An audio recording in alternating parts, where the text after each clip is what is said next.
One is a resident aquatic creature from the mountains of Appalachia. Another is a calm, calculated collector from the swamplands of Florida. And the other is a raid battle commander from the cornfields of the Midwest.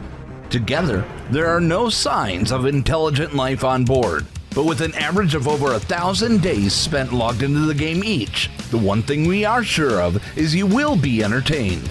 This is the Escapepod Cast, a weekly look into some of the best mobile games out there. This is the Marvel Strike Force edition.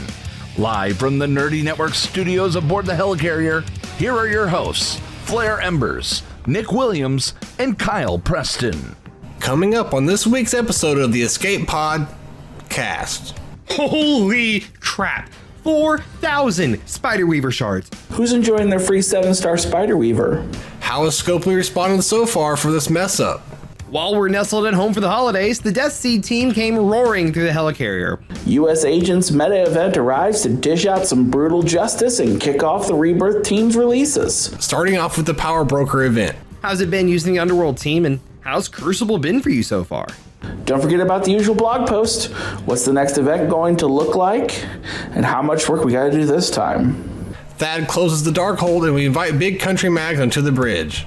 Also on the bridge, we share our 3 things we're hoping to see this year in Marvel Strike Force. All this and breaking news as and if it happens. Right here on the Escapepod Cast.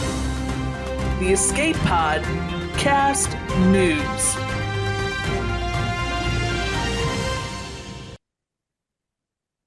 Welcome, ladies and gentlemen, humans and mutants alike.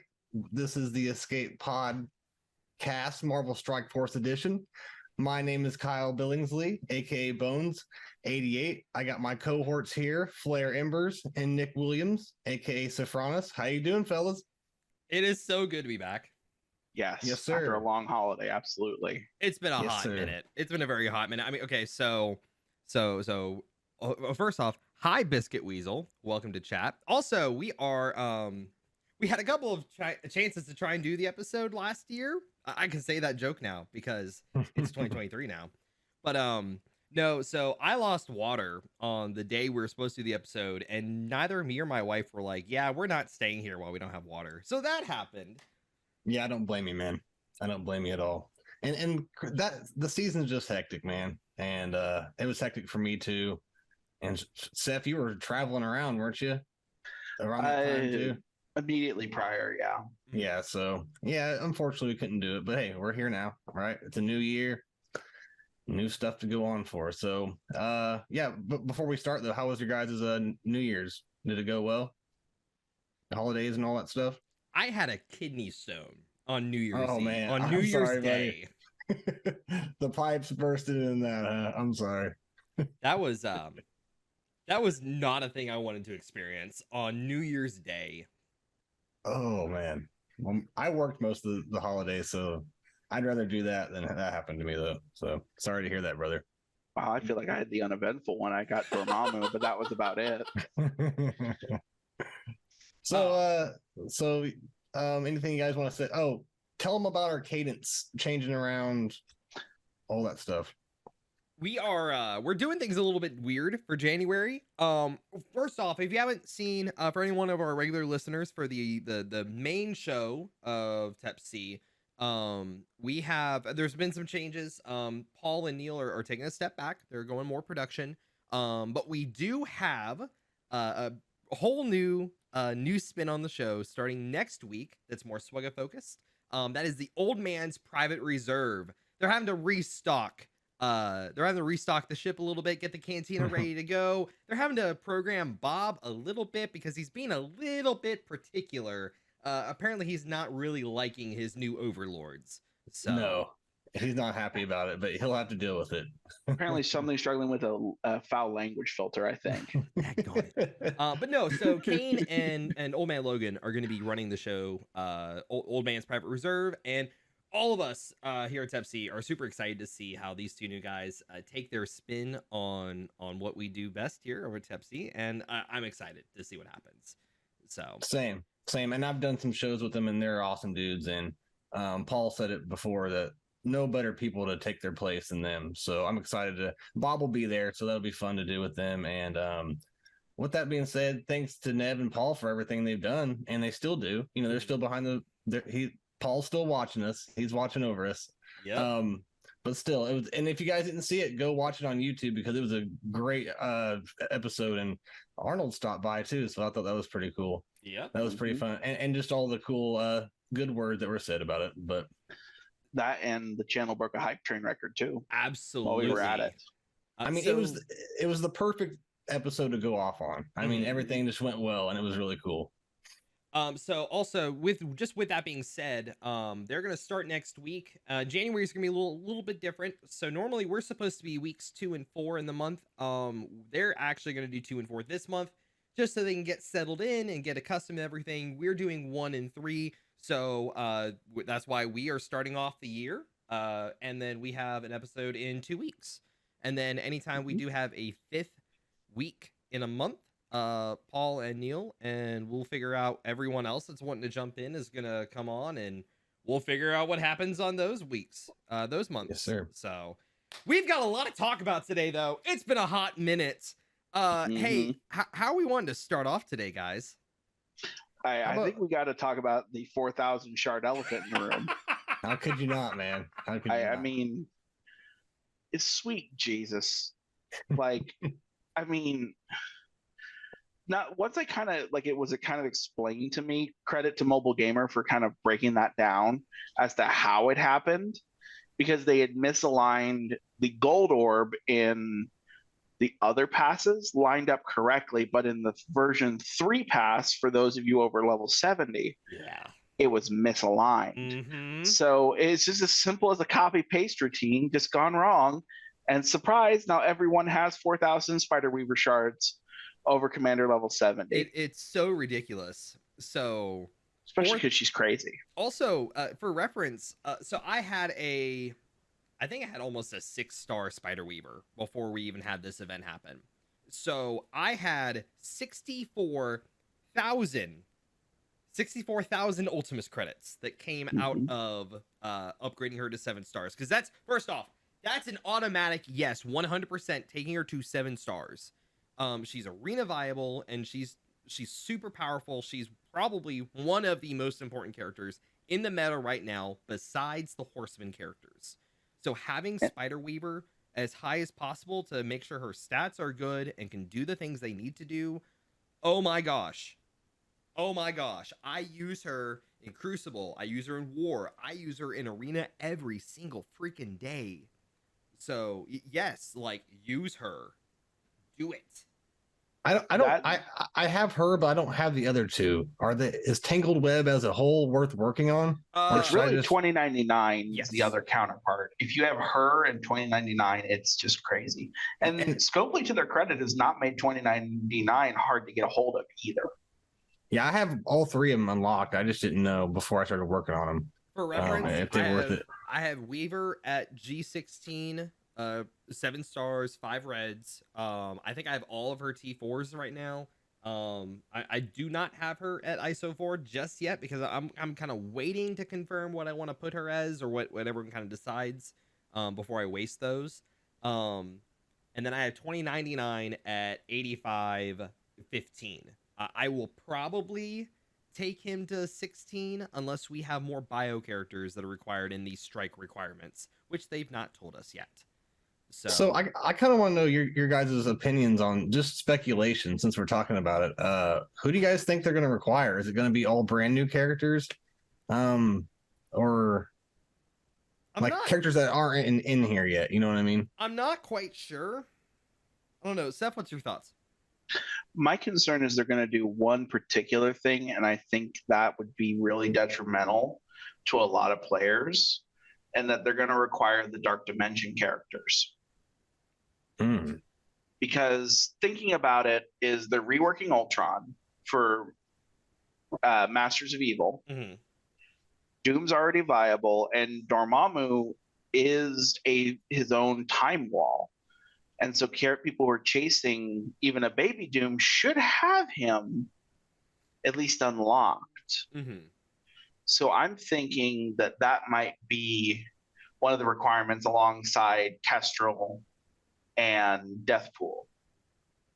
That's an interesting. Because they're the original outlook on it, characters yeah. they created, so they're going to incentivize you to put them. Plus, those two have been fountainable their entire duration, which is another incentive for them if they set some kind of star requirement for the strike teams. Yeah.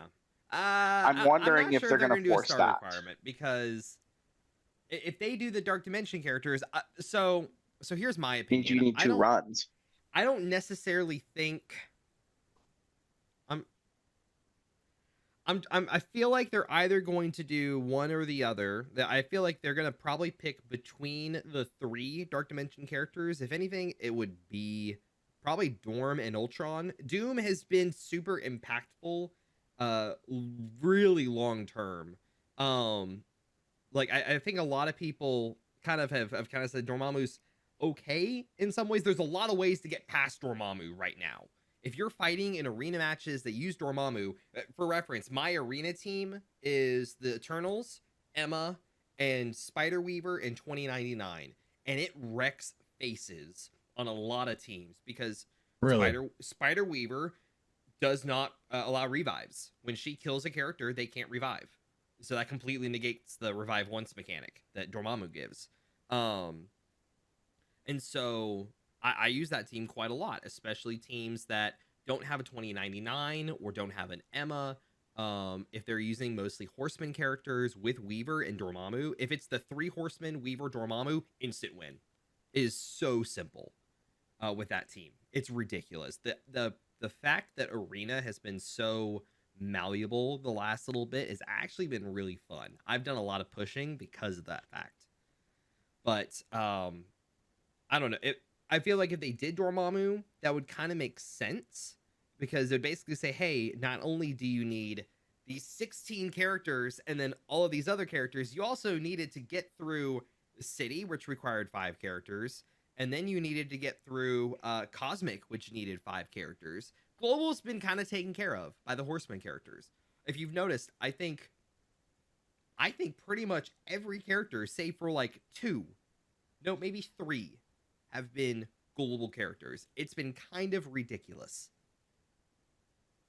So they've got a lot of playroom they can do with it, but you're requiring at least another 8 to 10 characters just by making it like Dormammu. Yeah, that'll be interesting to see for sure. The real concern is it acceptable to have a first run for Baby Apocalypse and not 2 runs? Because like now it's going to be a race against time for a lot of people if they're not done with their second runs. Well, but then again, you're setting the expectation of if you're going for Apocalypse, you probably should have 2 runs done, or at least are closing in on your second run finish. Well, and especially now that the Horsemen are pretty much the guarantee. You take these characters, and we also. They've basically given us the 5 characters that we need to take for Legendary. It's Red Hulk, Morgan Le Fay, Rogue, Archangel, and then Magneto. They've basically said it's these 5. Take it or leave it. And then you can do other. Or if you're like me, I had Omega Red did wonders for mine. Yes. I got through the legendary nodes in 1 day. It cost me, I think, 100 cores. Yeah. Because, well, the real issue is the fact that Archangel's kit has no Horseman synergy at all. It's all raid locked, and then I would imagine their stuff is awakened.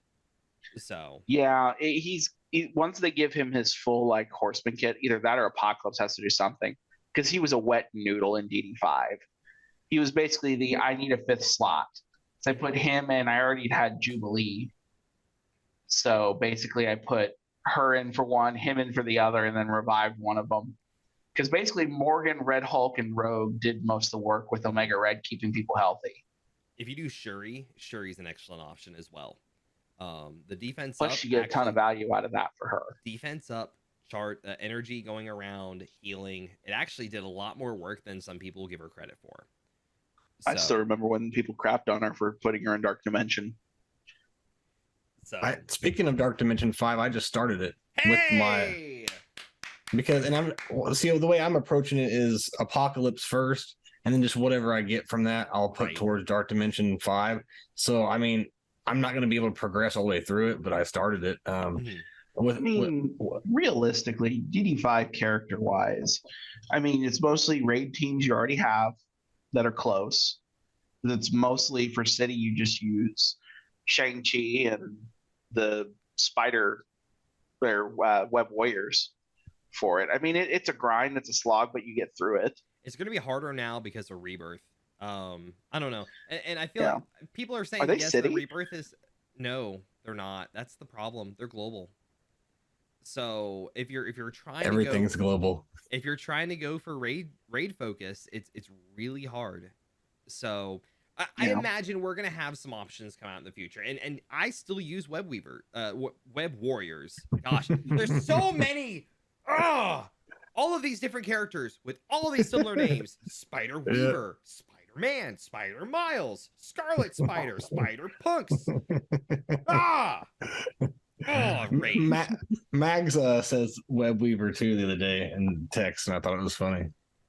So, but no, Web Warriors. I use them for the city lanes of the Greek raids, and then right now I'm still using them in Doom 3.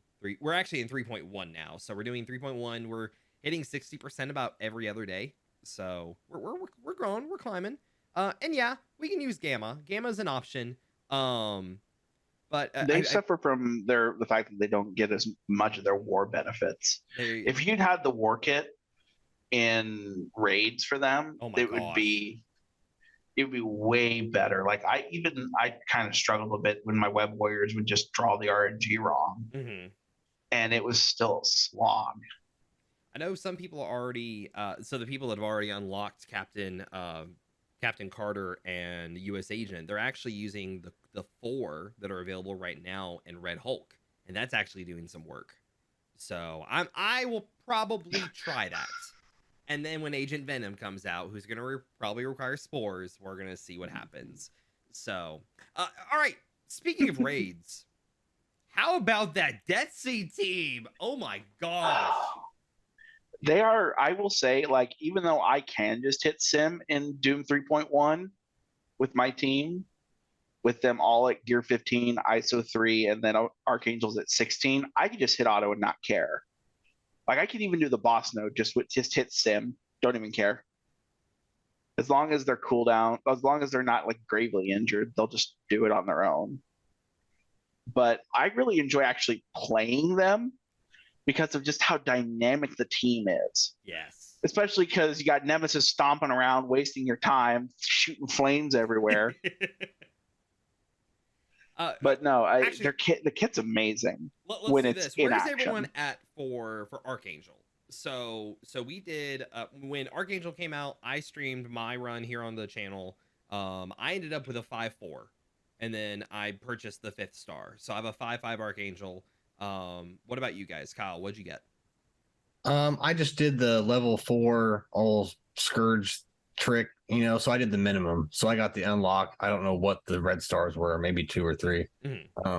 But see, I haven't put any time into them because I don't have Dark Beast or whatever his name is. So I don't have him. So I haven't even been trying to work on that team right now because I still have to do War Dogs. I'm just finishing up War Dogs, and I'm in the midst of Bionic Avengers, and then I'll start working on Deathseed because I have everybody but Dark Beast. Yeah. And is there something coming up? I see so many pop-ups. I saw something that was coming up that you could potentially get shards for him. Yeah, we're going to talk about that in the second segment. Is that in the blog post? Okay. Yeah, we're going to talk about it in the second segment. I'm at 4-4. Okay. So I bought his 4th. Okay, so we have 5, 4, and then 3. So, yeah, when he first came out, so I'm one of those people that I like to use the Horseman character in that Scourge they come out in, because you can use every character so far you've been able to use them in one section in particular. Usually it's where their team is involved or something like that. But I used Archangel in the legendary section, and 3-0 kind of felt underwhelming. But now with red stars and everything else and extra shards to give him extra yellow stars, he actually feels really good. Again, he's just super raid locked. So that's the biggest issue. That and war mirrors are really easily mitigated. Mm-hmm. The AI does not know how to use this character very well. Like I threw a relatively equal unlimited at them, or rogues team at them in war this last one, and just ripped them apart. Just nothing. It's much more of an offense team. It's got really It very stupid much AI. is. They got to get out of the gate, and they have to shut certain things off. Otherwise, if they can't keep you under their thumb, they just you just can't hold them. Yeah, that's the only downside to this team, is if they can't get control over the most dangerous characters in a drop, you're in trouble. Yeah. Particularly like in the Doom node for it, Cersei. If you cannot tie her up in the corner and keep her over there until you can handle the rest of the stuff on the board, yeah, you're in trouble. Yeah. She'll just rip you to pieces. I'm loving using them, and I did use them manually in raids. We were at the tail end of a raid, and I was just like, all right, screw it. I'm just gonna manual this because I want to have fun with this. And yeah, no, it's insane. Mags is got energy for days. He's blinding all the time. Especially if you take the T4 on his passive, he always has it. Yes. Oh, having that as an automatic opener and never having to worry that you need to put blind down. Plus, he has extra focus while he's doing everything, so it's really good. Psylocke, as far as damage, is actually surprising me. Like, I've gotten way more thoughts out of it for damage wise than I ever thought. She kind of felt like she was going to be the weak link of the team, but no, she's doing quite a bit of damage. And you tack it on with everything else, the percent health steal that Nemesis brings, the fact that all of Archangel's stuff either does a really big initial hit on his ultimate, or they do AoE adjacency attacks on his special and basic. I usually start with his special. If I need to do like a really big kind of just kill off a single character, I'll do the ultimate. But otherwise, I'm using his basic quite a bit to get bleeds out there. And then especially when they're like 10 stacked, because he's just crossing and just doing tons of damage across the way. Yes, he works really well mechanically. And my thing for Psylocke, it's ironic, the one that's not listed as the support is kind of the supporting character for her to yank debuffs off and being able to just kind of spread everything around as she can go, especially with her AoEs. You really don't, or not AoEs, but her chains. It really does do a lot of high value for a character that I really didn't think was going to do well. Yeah. So I'm actually really thoroughly impressed with the team. I was struggling for mutant gear for a little bit during all that, because I'm one of those people. I bring up the whole team. I go, especially thank goodness for group miss. Yeah. It's like I didn't finish the tier 3 for because I didn't need it. I just went down to tier 2 and grabbed that guaranteed gold gear from mutants. Because that's where I ran out. If I ran out of the basic mutant materials. What'd you guys think about that event? Oh my god. Oh, Mobile Gamer with the raid 162 people. Welcome everyone, Mobile Gamers. This is the Escapepod cast. Marvel Strike Force Edition. Marvel Strike Force Edition. We are talking. Mobile Boomer, what's up, buddy? Thank you guys for coming by. Thanks Hello, for coming everyone. in, guys. But as we were kind of talking about, I just lost it. It was group miss. So for group miss. reference, I used really G15 unforgiving at one point. That tier 3, really unforgiving. I just stopped there too. Like the third difficulty, hard difficulty in tier 3. Yeah, because I remember at the end of the node, it just gets insane. And I was they drop like 10, like just drop 10 on you, and it's like I got close where I had a 50-50 decision on that tier, and I should have killed Ronan. I probably would have won, but I chose poorly, and he killed me for it. And I never got anywhere near it. So again, for reference, I cleared through it. I did not 3-star everything. The point was not to 3-star everything. You didn't need to. It was the first time rewards, and then you spend the energy on like a few nodes here and there. A G15 Gamora. Mine was like 85. And then I did my Rocket and Star-Lord were already built up because you need them for Nowhere Heist. They have to be up to at least 15 if you want to complete all of Nowhere Heist tiers. And then I did take Mantis and Groot up to 13. I did that just for a little bit of comfort. I don't have a lot of great reds on the team, even though they've been out for a very long time. So doing all of that kind of allowed me to get through all the nodes. It was never pretty. Usually it was just Gamora, just basicking her way through everything at the end of it. But a big Gamora really helped out a lot. And it was learning where to use her abilities. Because otherwise, most of the time it was just do the basic, unless you can guarantee a kill, and then do the specials until she runs out of charges. And then you hold that special, and you hold that ultimate until you know for a fact you're getting a big kill. So. And what do your Guardians look like? What gear are they? Mine are trash. I mean, besides that, this was...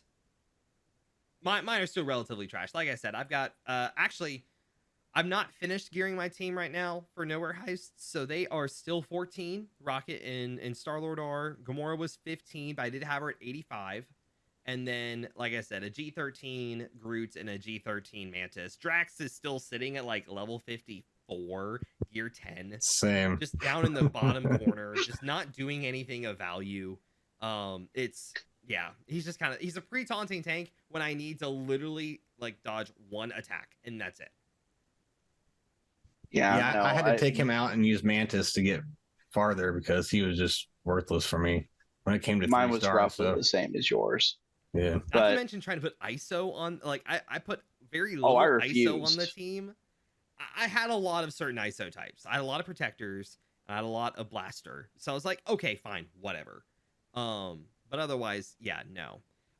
Okay. Other than that, do you want to quickly talk about the present stuff? Like, what did we end up doing for presents as far as spending those? And then we're gonna go to a break.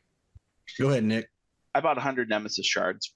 So you bought an extra, especially because it maxed out my red stars for him. Nice. I think I'm 4/4 on him now, which is a huge difference for his damage output.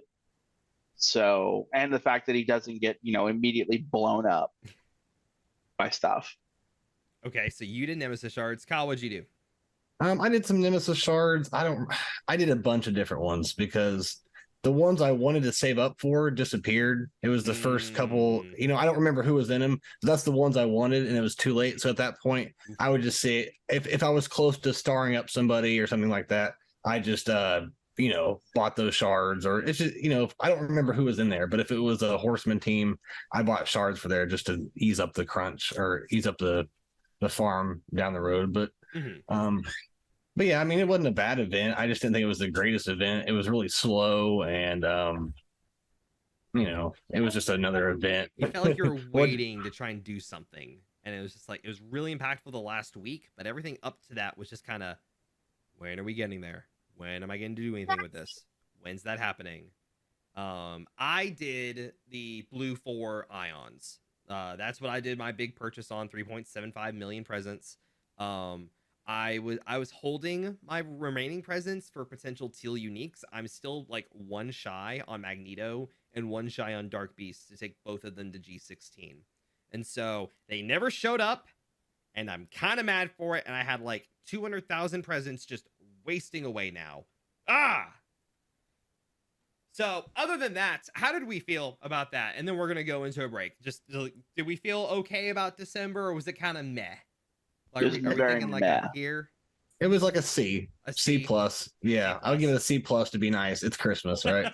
I mean, we had a bunch of Christmases. We're not even going to talk about those. All right. We're going to get ready to go to a break. When we come back, we're going to talk about the current going Power Broker event, how things are going with that, as well as the blog posts, and talk about the things that are coming up this next week. So we will see you guys on the other side after this break.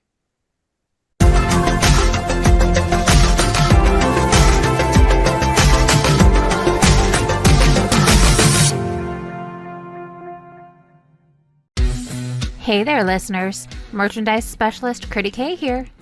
Do you enjoy the Escape Pod and want to support the channel and get something a little extra for yourself as well? Head on over to tpublic.com/user/theescapepodcast and grab a Team Neil, Team Paul, Critty Play, or many other fun Padawan designs on your choice of shirt, cup, sticker, mask, or even a magnet. And be sure to check out the Mrs. Anthony Shirts channel on the Escape Podcast Discord and get the latest info on the other designs I make as well. Sometimes there's even a sale going on, so it is smart to stop on by. Thank you for supporting the Escape Podcast. Are you like us and play more than one mobile game? Well, we have good news. The Escape Podcast has expanded its lineup. There's the flagship Star Wars Galaxy of Heroes show every first and third Friday with Paul Anthony and the Nav. And the Marvel Strike Force show on the second and fourth Fridays with Flair, Kyle, and Nick. Join our Discord to stay up to date with these and our additional shows produced under the Nerdy Network flag. Everything happens live on the Escape Pod Cast Twitch channel, or you can catch up on what you missed on our YouTube channel or your favorite podcast app. Thanks for listening to the Escape Pod Cast. Be nice to each other, damn it.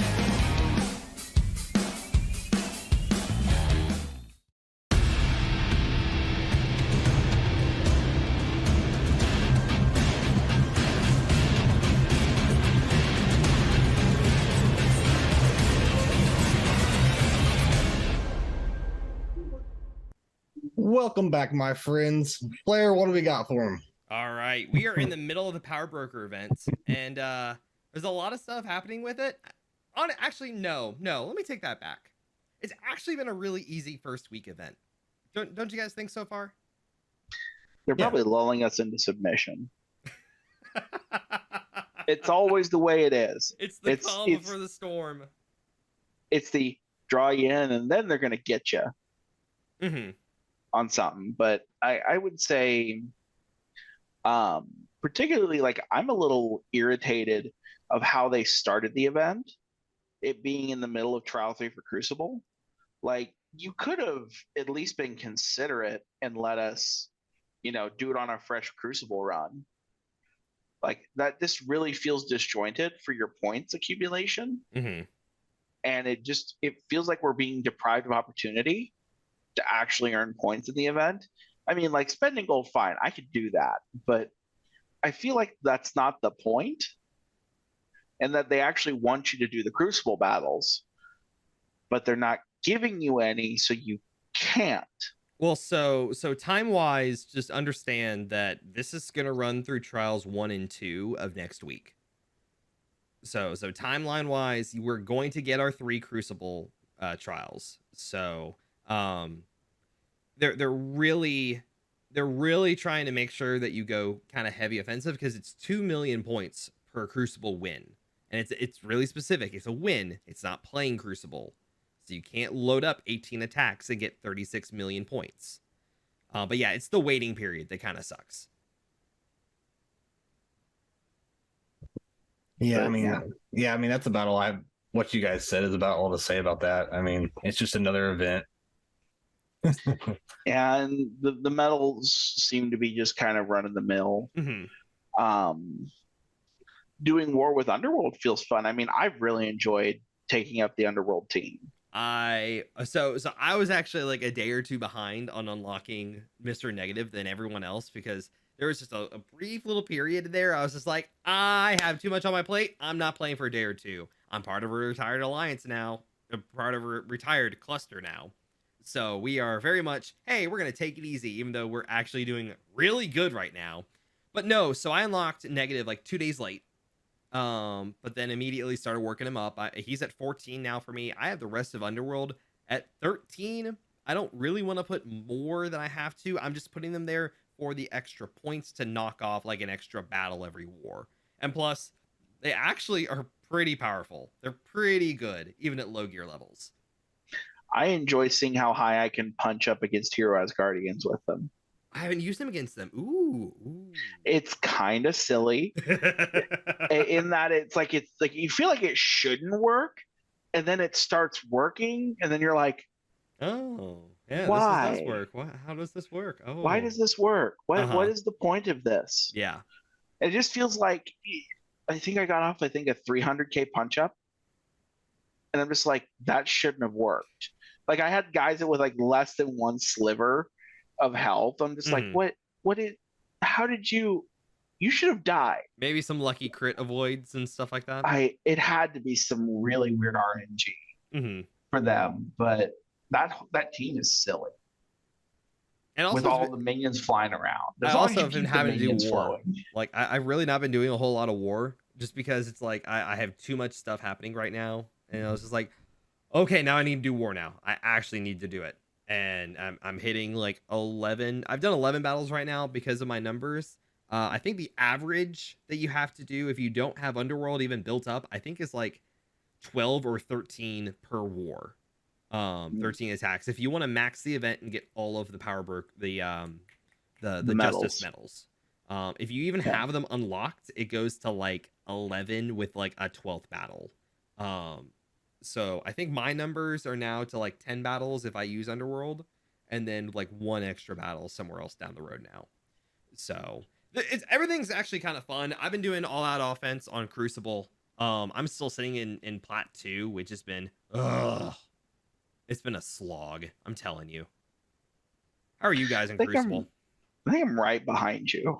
Mm-hmm. Like, because I just kind of like when it's not anything crazy, I do like 1 or 2 battles, and then that way I get my weekly rewards for it. If you're not requiring me to do it, I'm not trying that hard. I'm in Platinum 1, and I enjoy it because I like Grand Arena. Now it's not like Grand Arena, but basic Grand Arena. But I just do what I can. You know, I don't really try to sit there and attack over and over again. If I get it, then I don't. But I got 3 shots. I know, which I think is all fair and everything. Yeah. But I participate. I do it every time. I enjoy it. I'm in Platinum 1, I think. So, are you Plat 2, Seth? I think I am. Okay.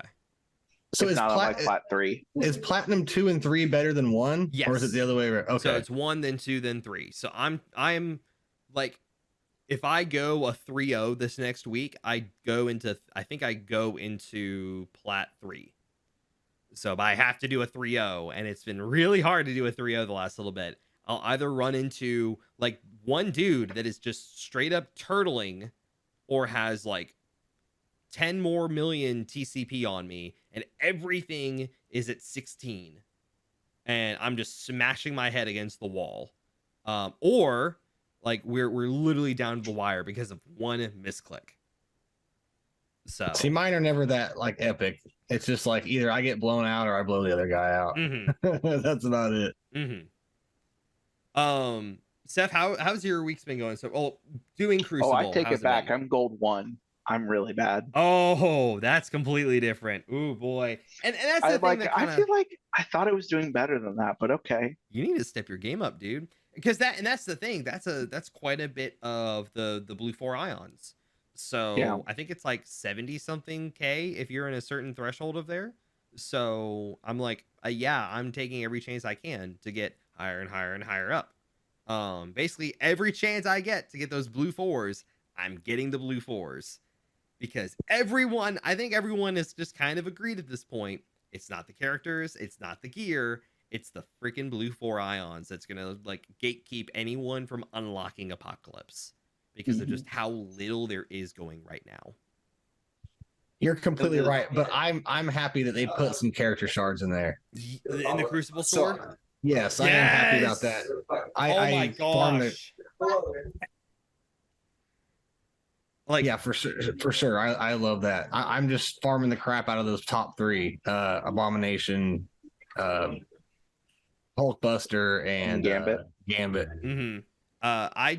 So my first thing I did was I took Gambit to 5, and then I took Abomination to 5, and then I took Hulkbuster to 5, and now it's taking Gambit to 6 and Abomination to 6. I'm gonna hold off on Hulkbuster for a little bit. I don't have a 6th red star for him right now. I may consider putting him a little higher priority after a while. Maybe once I get them both to 6, I'll probably take him to 6. Because it's going to take forever to go from 6 to 7, especially on the Elite Crucible credits. But no, it's felt so good to get those characters unlocked and not unlocked, but start up and everything. And it really kind of makes you wonder, like, what are they doing with the rest of the characters we have to unlock or at least so far. I did the math on this earlier, not the math. I wrote it down. We're missing Agatha as a fully farmable character. We're missing Sunfire. Dazzler is going into the War Store. And that's in the blog post, and we're gonna talk about in a moment. She's been pretty available for a lot of different places. Yeah. They've had her on various events or various little things where you've been able to kind of claw away a few of her shards. Plus, she was a campaign event release. So she's been pretty accessible versus Sunfire's not. At all. And then we're right now only short on Brawn. So we only have 3 characters that are completely like of the already established teams besides Deathseed, which is they literally just basically came out. So of course we're not going to have access to them just yet. Which Dark Beast is probably going to be the one anyway. Yeah. Given the fact that Mags is a legendary and Psylocke has been available for years.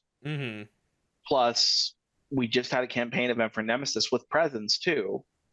So it logically thinks it's going to be Dark Beast who's held back. And I mean, think about it. He's been in the Kraken offers. Yeah. That tells you everything you need to know. Is they're warning the Krakens, hey, if you need Dark Beast, spend money. Get him. Yeah. So I think that's what their game is. I don't have him. He's the only one I need left out of Deathseed. Oh, man. I need him, man. All right. So, hey, that leads us into the blog post. Let's talk blog posts. The War Drum Encore. Have you guys all looked at the blog post for this week so far? All right. Yes. Yep. Awesome. So, what's a couple of things that you guys picked out, like, kind of first? Like, hey, what's the things you're like, ooh, this is interesting? I mean, Red Hulk Saga's coming very quickly. Second occurrence of his Scourge, which means the saga is coming right after because of how they've set up the cadence. Absolutely. Actually, if you guys want, you guys talk. I'm gonna pull up on MSFGG the awakened abilities for Red Hulk. Okay, so we are getting coordinated assault again. So keep hoarding your ISO energy so that your whole alliance can fail to get the final tier. You know, all sorts of fun to be had there. It's not like I'm salty about that at all or anything. Like we said earlier, we did get Dazzler is going to the War Store. That we have a few additional events. Really, this blog post was very bare bones, which really kind of shocked me. In that I was really hoping we were going to get some news on Apocalypse requirements for this blog post, because it's really the first one being back from the winter break for Scopley. I thought they were going to roll out the red carpet and give us, maybe not a full road ahead, but something more than here's the events for this week. We threw you a character. Here's the Scourge. Now get out. Yeah. That's what this not even the blog strike post characters. feels like. Not even the strike characters were like we were supposed to be waiting to hear back on. Yeah. Like it really feels like they phoned this one in again. It's like, guys, you've had like a month to think about this. You couldn't, put this together like better. Who knows? Yeah. All right. Don't forget free claim though for Captain Carter. I need to do that. All right. So reference for if you're doing the War Scourge, which requires the full Gamma team, the first ability that he gets awakened is his special. Well, you're awakening both of them. Like you don't have to like pick and choose between which one you upgrade. If you take a special up to 8, he now adds the effect of when he does his slam, the pavement puddle, instead of removing revive once from just the primary target, if Apocalypse or you have 3 other horseman allies, meaning you need Archangel for the moment, you will clear revive once on the adjacent targets. So in those arena matchups where Dormammu's on the team, You can clear potentially up to 3 different revive onces if you have all 4 characters. Also, you're going to fill up the speed bar for 1 random adjacent horseman ally by 10%. So logically, you're going to want to put Red Hulk on an edge, and that way he's only bringing up 1 character. I'm not quite sure who I would do just now. We'll see when the Awakened ability materials come out. And then his passive. At the end of this character's turn, if Apocalypse is an ally, gain +1 charge. So we're not going to see that just yet. But then Apocalypse and all Horsemen allies gain 60% focus, which is super important in those mirror matches when you're doing Morgan Le Fay v Morgan Le Fay. Absolutely. So, all right, what else in the blog post? That's just about it. I mean, we've So got they had some additional Warzone milestones for some boots. Mm-hmm. Where are you saying, then, yeah.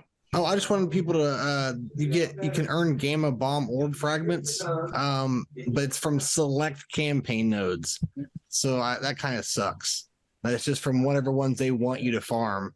So you know they're not going to be ones you want. I love not being able to farm what I want to farm for a week.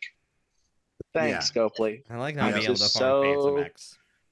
Well, I mean, hopefully they pick the new villain nodes. Yeah. That'd be a kind of a nice thing like they did for the last one. But like when I was wanting to farm mutant gear, I couldn't because it's like, here's your event.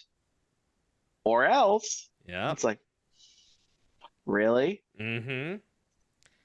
So maybe I'll just farm Catalyst again. But I mean, this wasn't a very good blog post. I mean, we've already covered the main parts of it, you know. It's really light.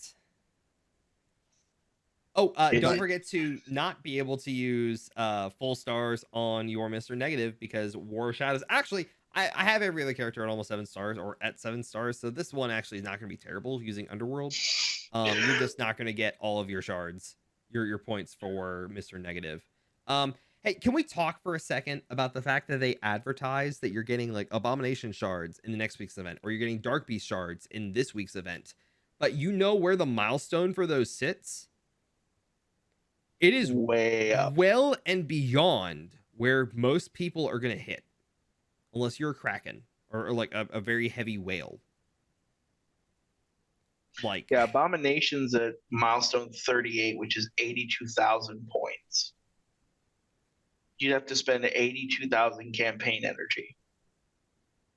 Well, there's also some feeder events. So this is another one of those. There's multiple events that feed into the main event that feeds into the monthly event. So there's the Hostile Forces web milestone, which is doing blitzes or getting web UPC codes or the web UPC credits. Really, it's actually only 2 things. So it's a Warzone milestone, which is the main way of getting the medals as well as the boots. But then you get the web milestone to give you points towards the event. So and then War of Shadows pushes your blitz credits up. Yes. So it helps a little bit. Yeah, you're still nowhere near 82,000. I don't care who you are. That's a Kraken stack. Mm-hmm. That's really what it is. Don't advertise what you think it is when it's not. Like that 5 red star on Jane Mighty Thor, like that makes sense because that's achievable. It's right after the main milestone that you want. Yeah. For the boots, I think, right? Is the boots on here? I don't see the boots here. Hold on, let me double check. Gotta find them. The boots were there. Let's see. Where'd they go? I feel like I've messed up here. Where are the dang boots? And of course, we had Bob. I know. Where's Bob when we need him? We need to program our own Bob. Is it going to be Bobbert? Oh, I'm sorry. It's after. I like that. Boots. Like there's literally 5 Abomination shards before the boots. The boots are at 2150, which is pretty achievable if you hit your milestones right. Okay. That's not too bad. But it's 2 nodes after the last Justice medal, but it's a difference of less than 10K. Yeah. Or no, it's about 10K or so. But that's, I mean, if you're trying hard or you're like a dolphin, you could reach that if you wanted to. Yeah. It's kind of like the red star they had for, I want to say it wasn't She-Hulk, it was somebody else that was out there that was like a 5 red last week for I think it was the Nemesis event, maybe. Oh yeah, I know what you're talking Killmonger. about. Yeah, it was one of those characters. They said a Killmonger out there, so. Oh, Big Country Mags. This is for the event next week. It's already on the blog post. So, but yeah, no, there's they're giving you some character shards of the named characters for Hero Asgardians and the Ravagers and a few wave 1. Actually, there's like no wave 1 character shards at all. Oh wait, no, there's Hulk. Never mind. But they're basically and Thor. Yeah. Oh well, Hero Asgardians. I'm still on the camp of Ravagers for War Scourge, because especially the fact that the minions are really good in Death Scourge now. So I was like, I won out on that one, and I'm so glad that my Hero Asgard is still sitting at G12. I do not regret a thing. I pulled a 6 red on Sif, so You felt like you had to. I felt like I had to take her to 14. Oh, well, I took all mine to 15. Should I not have? I take all my stuff, all my teams to 15. My Thor's 15, but that's it. Mm-hmm. Because Thor just boops stuff. You can, but I don't know. I'm just one of those. I've been really picky about the stuff I've been doing lately, about what I build up and what I bring up. And so right now it's pretty much, if they aren't a horseman character that I'm waiting on freaking teal gear for, the teal uniques, to take them up to 16. I did my little slow incremental bump up for Underworld, and now I'm kind of going back and I'm working on shoring up a couple of the small teams. I'm trying to get a lot of my teams to like 60 bare minimum, so I get a little more points in Blitz and I can use more stuff in Tower. I completely forgot about Tower until like a half hour before reset today. I just realized we haven't even talked about Tower. Yeah, what do you guys think about that? Because I quit the game before it came out, so this is only like the second time I've done Tower. I hate Tower. I refuse it's to play just Tower. lame. It's so slow if you manual It's lame. everything. Oh, but the rewards are lackluster. Like, it's a waste of my time. I do it for the catalysts. I do it for that. That's pretty much all I did it for last time. Well, that's all there is to get. Well, there's really. the ranked rewards that you can get stuff for. I didn't realize there was ranked rewards. It feels like a waste of time. Where I literally just did my first attacks. I got to 35 because I ran out of time, and I was sitting there and I was like, all right, I can use this team and then this team and then this team and okay, sim. That's exactly how it went for me, and I was just like, okay. Well, it's something they need to change. They need to change it to where like it's always there, but change how it's done. Like maybe I don't know how to do this, but tower modes are in all kinds of games like this. Yeah. And they're always there. So I think they should convert it to something like that. That might be more fun. It resets every month or something. And so every month it resets. So you have to try to build back up, and it'll get harder, of course. So there might be a point where you get stuck on it for months and have to build up a team or have to get a character you don't have to beat it or something. Gosh. But I mean, they could copy it off a lot of good games that do tower mode right. So that's just what I'm disappointed about. Because when I heard that there was a tower mode, I was excited. Then I saw what it was, and I was disappointed. But I think actually the best thing they could use for Tower is use it as a catch-up mechanic. Ooh. So that for the folks that, when there's when a non-marquee blitz is out there, instead of it being something useless to you, you could put in characters from the year prior, or put in those strike characters like Kestrel or one of those folks. And then at the end of, say, on a month cycle, like Kyle says, you get a certain percentage drop chance for those particular characters. That way you feel rewarded for doing it, because say you need Kestrel or you need Deathpool, you can actually be rewarded for it. You know? Yeah, I agree. They could improve on it a lot. That's for sure. That way, it takes away the argument of fountainable. Yeah. Is make people, when things are overdue to be in something. Like if you told me you put Icarus in the tower and he was, you had to clear 50 floors to get, say, 10 shards. Something that's obviously some incentive, but for newer players, make it easy for them to get that initial set of shards. But as it gets progressively harder, you may be able to get more and then cap out for that tower. So Dark Nard chat mentions that Ace Awakened Chaos Era actually has a really good tower mode. I remember Disney, the Disney game had a tower mode, and that was okay. I really have not played a lot of hero collectors that use a tower mechanic, so I'm not super in the know for those, but Nar's right. I covered Awakened Chaos Era for a while, and it has the best tower mode I've ever played in a game. How's that one done? It's kind of like what we're saying.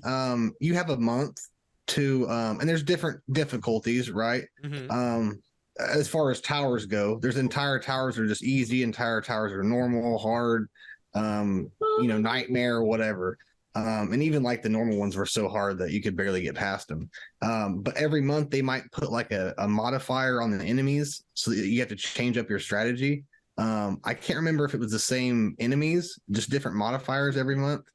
But you just try to get as far as you could every month, and then if you couldn't get past that tower, you couldn't move up in difficulty. So it would just reset and you would start again. But the rewards were awesome. Every time you beat a level, you got the rewards. You didn't get anything on top of that really, but they were good enough every node. But I would get stuck on hard mode. I'd get stuck around like 60 and I wouldn't be able to get past it, and I'd have to wait another month to build myself back up. But by that time my roster was better, so I could go up another 10 or 15, 20 levels. And so it gave me a reason to work towards progressing certain characters. But yeah, so long story short, you just got as far as you could in a month. And once the month was over, it started over and they added different modifiers every month. But it was really fun. It was really fun.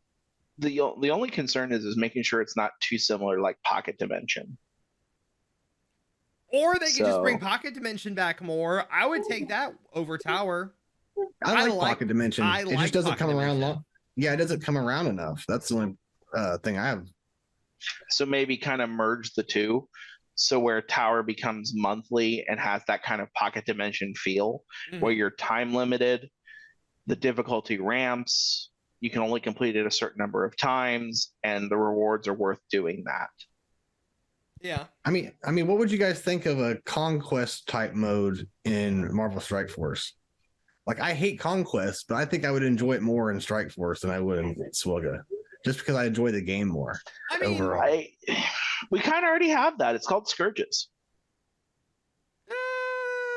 But you don't get any benefits. You just get negatives against you. You don't have anything you can make yourself better. Well, they buffed the minions in the Death Scourge. Yeah, it's the same concept. There's a few Scourges that buffed your minions, but it was really specifically your minions. I don't know. So as someone who played Swugga for all of like a month, when I did Conquest, I used like the same two teams, like 2 or 3 teams. Of course, I was like sitting at maybe 2 mil for GP, but I feel like maybe the fact that you're not gear crunched as much as far as like having to get characters to a certain star level to be able to put gear on them. I feel like that would be a maybe saving grace to doing something like that in Strike Force. But the problem just becomes the time investment. We have so many things that are taking time. It's Crucible 3 times a week. You have your wars, you have your raid battles, you have doing whatever godforsaken event you're having to do this week for Justice Medals or whatever the item to collect is. And all this other stuff. If you're trying to push in the arena, you have to make sure you're spending a lot of time. I don't want to spend all day on this game. You're love it. I do. That Conquest wouldn't help then. That problem. Like, oh my gosh, it would just exacerbate it completely. Which is why they basically murdered Arena and RTA, because they're like, look, okay, fine, we give up. I mean, unless they're going to let us actually just auto sim like a Greek rate at a percentage based on what your total collection alliance power is. Oh, I mean, I only sim the Greek raid nodes. Like I do never, too. I never. What I mean is basically do it like what Swaga does, where you just hit auto rewards. Okay. Unless they're going to cut down time somewhere else, there's not a lot of leeway unless they replace Blitz entirely with the tower. Like, I mean, you'd have to cut a major pillar out. For honestly, it to be worth people's time. I'm finding that I only really do one actual Blitz rotation for the character blitzes now. I do one rotation just to get all the milestones, because, and this is one of those, hey, I'm a more late game player at this point right now. I've got most of my characters that are within a couple of, like, a month or two old right now to like 5 stars or higher. Any of the character blitzes they do right now, I've got almost all those characters at 7 stars. So it's nothing but Ultimus credits and like the nice little gold bump at the very end of it. That's really about it. I do one rotation, and then I spam blitz charges for the weekend blitz with 4 characters plus Doom or some other character that guarantees wins. That's all I do. So blitz is one of those I've kind of just completely laid off of. I'll do my arena attacks because I like pushing an arena right now, but otherwise, God, no. Dude, remember when we had to manually do every single blitz battle? I quit the game. I remember the day I remember the week that came out. I was working at a private school, and of course my boss would be wondering what I'm doing. I'm like, it's a thing. I'm just working on a thing. I'm sitting there like manually doing blitz battles. I'm having to like auto everything, and it's just like the next time around, it was like maybe 2 or 3 minutes. I actually did a bathroom break and blitzed and simmed a blitz rotation, and I was like, I'm back. I got way more stuff done that week. It was really nice, and I could actually hit like 6 or 7 rotations when getting 5 was an issue. So I was haunted with that problem again because I started an alt account a few months ago. Oh, God help your soul. And so, you know, dude, to level 60. So for weeks and weeks, I've had to, manually auto them. And so, yeah, I just was talking about that on stream the other day about how nice quality of life that is to be able to sim that. And when I hit level 60, dude, I was happy. So what do you guys think? You want to do a commercial break? Is it about time for that? I think we're about ready for another break. And then who we got coming up next? Yeah, guys. So after the break, we have our longtime friend, awesome dude, great content creator, fellow Swelga and MSF player, BigCountryMags.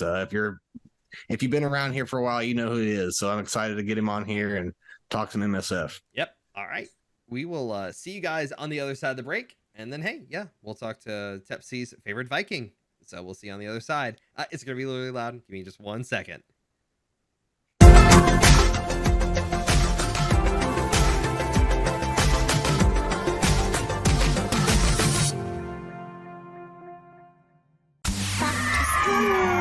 Escapepod, cast for kids. It's really cool.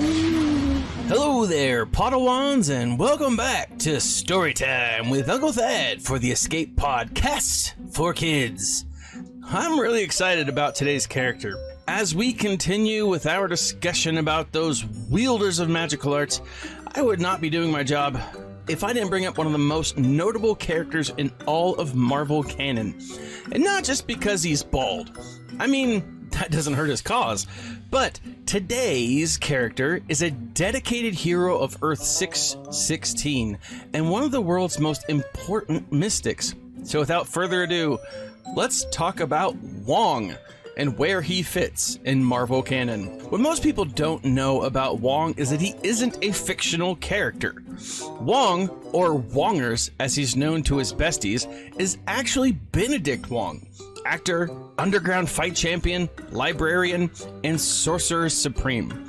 Most people know Wong as that guy from Kamar Taj, which isn't entirely inaccurate. Benedict Wong has lived at the ancient Tibetan temple since he was 4. As a 10th generation descendant of Khan, also pronounced Kan, an ancient Tibetan warrior monk who lived thousands of years ago, Benedict Wong was the first son of a first son in the familial line to serve the Sorcerer Supreme. According to his LinkedIn profile, Wong began his work in Kamar Taj as a sales associate in Kamar Taj's Target. As a sales associate, Wong gained the discipline, knowledge, and depth of humility needed that only this position at Target could provide. For 9 years, he trained, donning the red and khaki of a lowly associate. His shelves were never out of order. Customers in his section were led to their heart's desires, and he survived 9 separate Black Friday battles where Karens from all dimensions descended like locusts to claim the doorbuster deals with little regard to the sanctity of life. After proving himself worthy, Wong was promoted to Kamar Taj's librarian, where he studied and defended the ancient volumes of knowledge and lore. Now, before you think that, the appointment to librarian was a safe move from the Isles of Target, keep in mind that the previous librarian was murdered, much like most of Wong's supervisors at Target. It was in the library that Wong would actually meet and eventually befriend Dr. Stephen Strange, and their friendship, nay, brotherhood, would really begin. Eventually, Wong traveled to the United States to serve with Strange in the Sanctum Sanctorum in New York. Wong has worked with Doctor Strange, Tony Stark, the Avengers, the New Avengers, Shang-Chi, Spider-Man, and She-Hulk, just to name a few. He fought the likes of Scarlet Witch, Dormammu, Dracula, and many of the universe's most deviant, dangerous villains. And with that, let's take a look at Wong and the Marvel Strike Force and see just how the Master of the Mystic Arts fits in. Wong is the hero protector for the Darkhold, conjuring the additional traits of Global and Mystics. His abilities are fortified with high health and resistance stats. Wong is an extremely valuable protector and is vital to his Darkhold team. His taunt allows him to focus on enemy attacks and counter those who attack him or any of the Darkhold allies. Wong's ability opens up many ISO 8 class possibilities, and he becomes the Mystic Wall who curses enemies with painful retaliation. Well, that's it for me, folks. Join us next week for another story time with Uncle Thad right here on the Escape Podcast for Kids. Hello, friends. This is Thaddeus from Going Nerdy, and I approve this message and am compensated for signups for this service. The world's largest audiobook library is at your fingertips, and the Escapepod Castaways wants you to try it for free. Head on over to escapepodcastaways.com and click the Going Nerdy offer button to claim a free audiobook and 2 Audible originals. Cancel anytime, and it's absolutely free to sign up. Check out Audible and support the Escapepod Castaways. All for free. See Audible website for details. Restrictions may apply. Hey there, listeners. Merchandise specialist Critty K here. Do you enjoy the Escape Pod and want to support the channel and get something a little extra for yourself as well? Head on over to tpublic.com/user/theescapepodcast and grab a Team Neil, Team Paul, Critty Play, or many other fun Padawan designs on your choice of shirt, cup, sticker, mask, or even a magnet. And be sure to check out the Mrs. Anthony Shirts channel on the Escape Podcast Discord and get the latest info on the other designs I make as well. Sometimes there's even a sale going on, so it is smart to stop on by. Thank you for supporting the Escape Podcast. Attention, we are receiving an incoming transmission.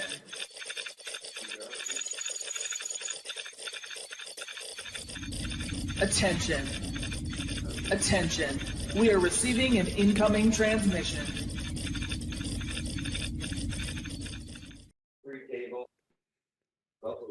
Welcome back, guys. With us today, our very, very special guest, a longtime friend of the show. Correct me if I'm wrong, you were the first moderator for the Escape podcast in the Discord days? I was one of the first, yes. Helenix was probably the first. Yeah, Helix was the first. I was right there after him. Well, man, you've become a good friend of mine and everyone else in the Escape podcast crew and listeners and everything. Ladies and gentlemen, we have BigCountryMags. Thank you for coming on, my friend. I've been trying to get you on here for a couple of weeks. Glad we finally got you on there. What's your it was first of all, Skull, y'all. Skull, y'all. That's my opening. Skull, y'all. Country Viking, No, I have a lot of fun. And yeah, the last couple of weeks, I was ready to go. It's like, hey, we're going to have you on Friday. Yeah, that sounds good. And that's like, oh no, we're not doing this week because Flair lost power. And that's like, okay. And then the next week after that was the big reveal of what was going on. And now I'm here now. I'm happy to be here. Yes, sir. Finally. The one time I didn't remind you. Yeah, way to kick off the new year. We'll get this going right. Hey, we just learned, Kyle, just don't remind him and we'll be fine. Yeah, I think that's what it is. Yeah. The less I think about things, the better they go. So, okay. So Mags, the way we start things off as you know, what is your THP, THC, GP, whatever we call it these days? Every freaking week. Take that question away from him. I swear. Currently my THC is 0 because I have not yet smoked anything, so we'll call that good. My ABC is up a little bit, but my total collection power, I think, is what you're going for there. Yes, sir. I am at currently 1.3 million. I have just kind of restarted the game. I'm still fairly new, so a lot of the things you guys were talking about as far as, teal gear, I'm like, what is that? I'm still learning. So I'm now that, kind of going into a little bit of my channel is kind of starting back up with this MSF is I'm the low level. So if you guys have no clue what's going on in the game, come join me because I have no clue what's going on in the game. A lot of the content creators all, they're like 11 million collection power. They're talking all these stars. I'm like 3-star characters is where I'm at. I just, Orb Weaver, my second 7-star due to that mess up. And I will say I was really impressed with Scopley on this because I was watching the forums ready for him to roll it back and do all kinds of weird stuff with it. And then they're like, oh no, we messed up. We're going to leave it. You guys can have it. And I'm like, that was really cool. If this was, imagine how much money they lost just doing that. Oh yeah, I mean, I was one of the lucky ones. I pulled a 100 orb on her, a lucky mega orb. Got her at 3 stars, so she was one of my main characters. And then all of a sudden this happened, and I'm like, oh yeah, 7 stars. I'm collecting Ultimus orbs like crazy. I went through, I had 3 sets I had 60 Ultimus orbs that all of a sudden opened up for me. So I'm like 20, just opened up everything. Yep. I ended up that got me enough to get Cherie unlocked. So at 1.3 million, and I just restarted this game back in October, November. I came back in because Bones talked me into it. So I'm like, all right, I'll give it a shot again. It wasn't very long ago, though. No, it wasn't very long. I mean, we're talking, I have less than 180 days logged into the game. Daggone. I remember those days. Yeah, I'm at 1.3 million now. And I've got Spider Weaver at 7. I finally got through Dark Dimension 2. So now I've got there you go. I've got so Ultron was my first one. I'm happy with that. I thought that was a big accomplishment. Little did I know you can't do it a third time for more mega orbs, which I was a little upset about, but we'll give it to them. Who did you use? Who was your team on DD2? So DD2 I was using who did I have up to gear 13? It was Cersei, Spider Weaver, Hulk, or let me check real quick. I can't remember who I was using. I only have like 10 gear 13s at the moment. So it's a very small. That's still pretty good. That's what I was telling you the other day. Is that's pretty good, man, for as long as you've been playing. Yeah. So I got lucky. I did do the 99-cent silver surfer pack to get him. Okay. And then I was using Death Pool because I got her in the daily orb one, the milestone orbs. So she's sitting at 3 stars with 2 reds. So I was using her. Kestrel, I ended up getting lucky with. So that's 3. And then it was Cersei and Spider Weaver. Was it Cersei and Spider Weaver were my 4th and 5th? And I had Cap Sam. I got in a pool. Okay. And I had Iron Man. So I got them all up to gear 13. So I was kind of cycling between Sam, Iron Man, and I think it was Spider Weaver at that point. Mm-hmm. To get through it a couple times. Man, I'm just imagining what an account like yours feels like with Spider Weaver. Again, like easily top 10 character in the game. Like her and 99 are super important in the current metagame of MSF, and it's just like, wow. I'm finally getting to that point where I'm like running out of training mats. It's like I don't have enough training mats to get it. I've got gold up the wazoo. I'm sitting at like 25 million gold. I've got like 80 gold orbs just sitting there. I can't spend it fast enough. That's the problem. When I do, well, now I've got, even in this short amount of time, I finally, I unlocked Shuri. So I've got my war dogs. I got lucky and got Black Panther 1mm at like the last minute. Oh, that's nice. It was like last minute of that. Well, because part of it, as I joined, Bones can kind of attest. We started that new guild. I jumped in with him from the starter guild, and then me and Dusty kind of got caught because we were kind of that hungry aspect trying to get up, right? And so we ended up leaving and joining another guild that was doing war, and we have to catch in that last little bit and unlock Black Panther MM right at the end of October. Mm-hmm. And so finally getting Shuri, that unlocked my war dogs. They're all sitting at gear 12 because I still got to get them up to 70 and can't go any farther. So I'm kind of at that peak right now. I'm at 72. I can't take them any farther until I get to, I think it's 75, I think is the next step before I can get them up to the next level. And of course I have that 40 million orbs of tier 14 and tier 15 gear. It's like, well, I can't use those. So it's just sitting there right now. I feel like we need to do like a like every other episode check in and being like, all right, how many G14 orbs do we got? Yeah. How many G15 orbs do we got? Didn't that happen like one of the first days that you started? That was that was like right one of the first couple days I started. Bones was like, you got to get this. This is insane. And I was like, okay, check.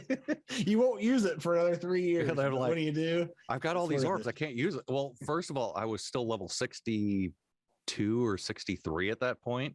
Oh, geez. So I couldn't even see them. I'm like looking for these orbs. I'm like, where are these orbs at? And then I hit 70 and it unlocked. I'm like, oh, there they are. There they are. Yeah. Found them. Yeah, it happens.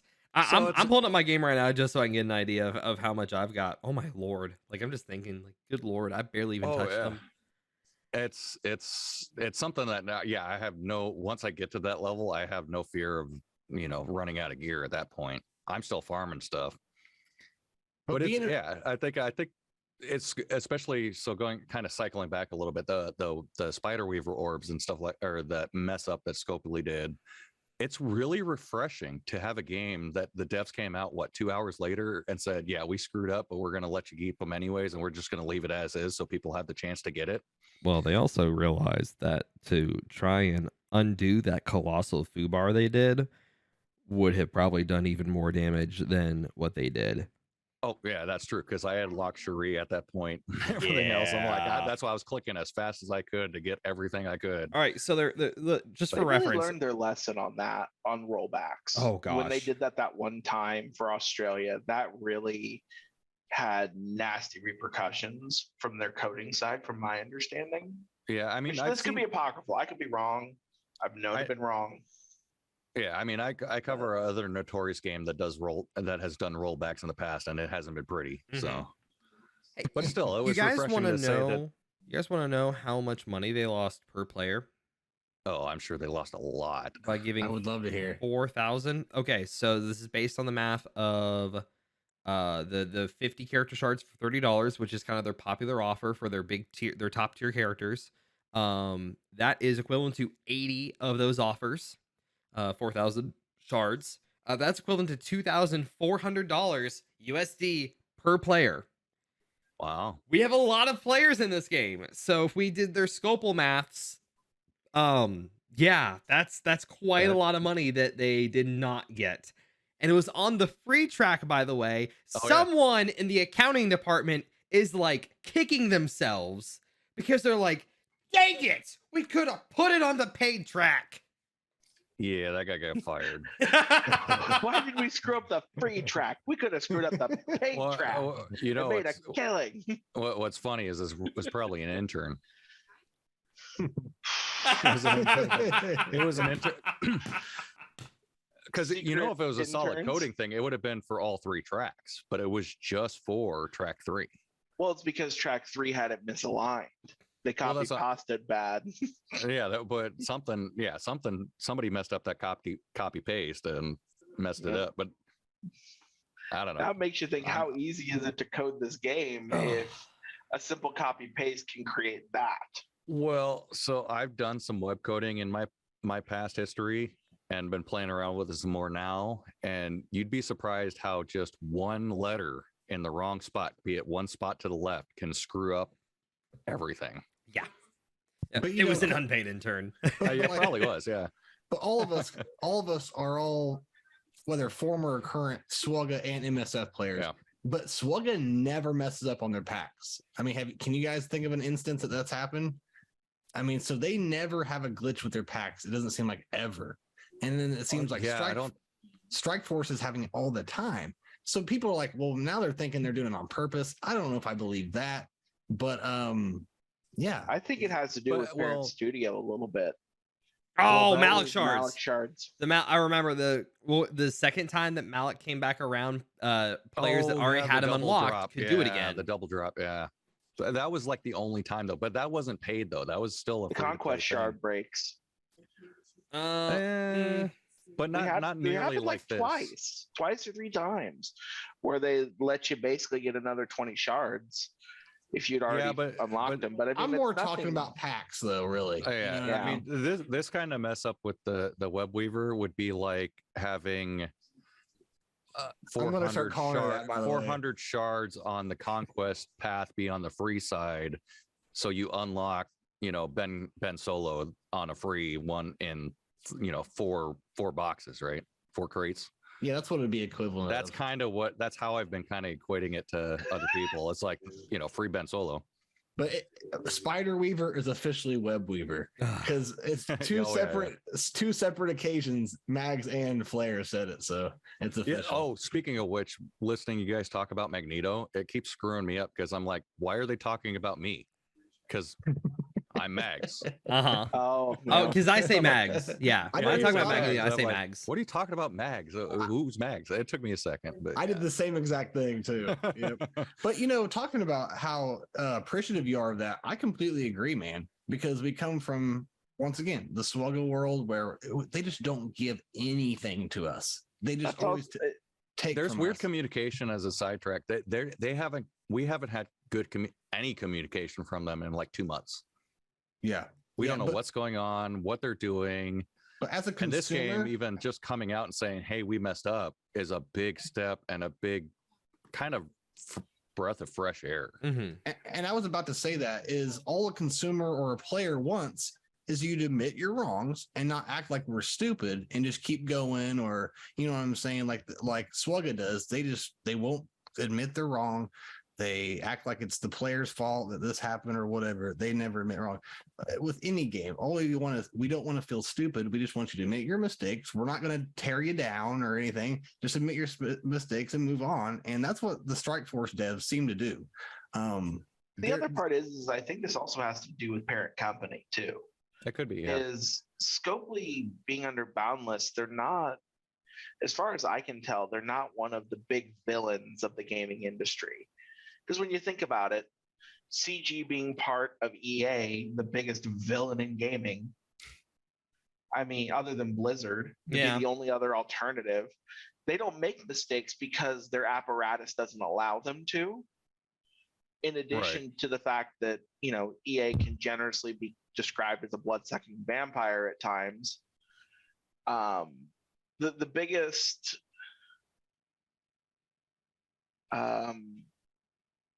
yeah, no, we're not doing that. You're leaving me in suspense here. Yeah, chat thing. So how do I while he's checking that as well. So the whole thing of their communication, I think it's kind of a two-sided thing. So I remember when I first started playing MSF, I was really appreciative of seeing all the communications they have. But again, right now we're still kind of in the middle of this whole, they do a screw up here, they do a screw up there, or they figure out some other way to make us have to do more and more and more work. It's all crazy. Nar mentioned in chat as well, is like the Swugga packs suck so bad that no one really looks at them, so no one really knows that they're screwing that stuff up unless you're like super spending. Yeah, I mean they don't have packs like MSF does. I mean they would never sell a 99-cent pack. Let's be honest. Yeah.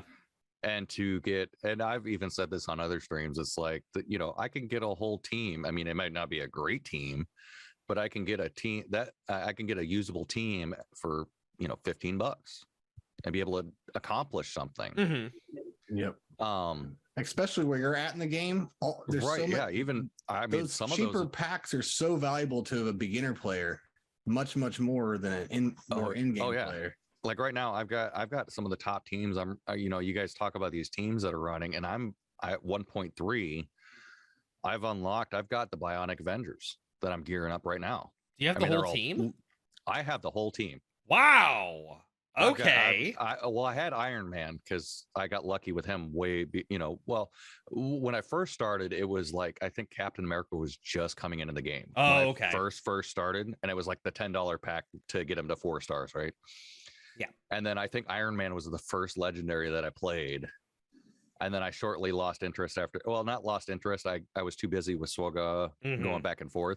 So then I stopped for a while. And then I came back for a little bit later, kind of played a little bit and just played for like maybe a couple weeks. And then I was like, I can't do 2 of these games at the same time. Yeah. Now that I'm on the next step of my adventure, I'm getting back into it. Now I boosted because I started just 2 months ago at like 500K. And now I'm at 1.3 million. And so, yeah, I've got the Bionic Avengers, and then being able to get Black Panther and stuff. And Nakia. I got Nakia and Black Panther both at the same time on the event, back in October. Mm-hmm.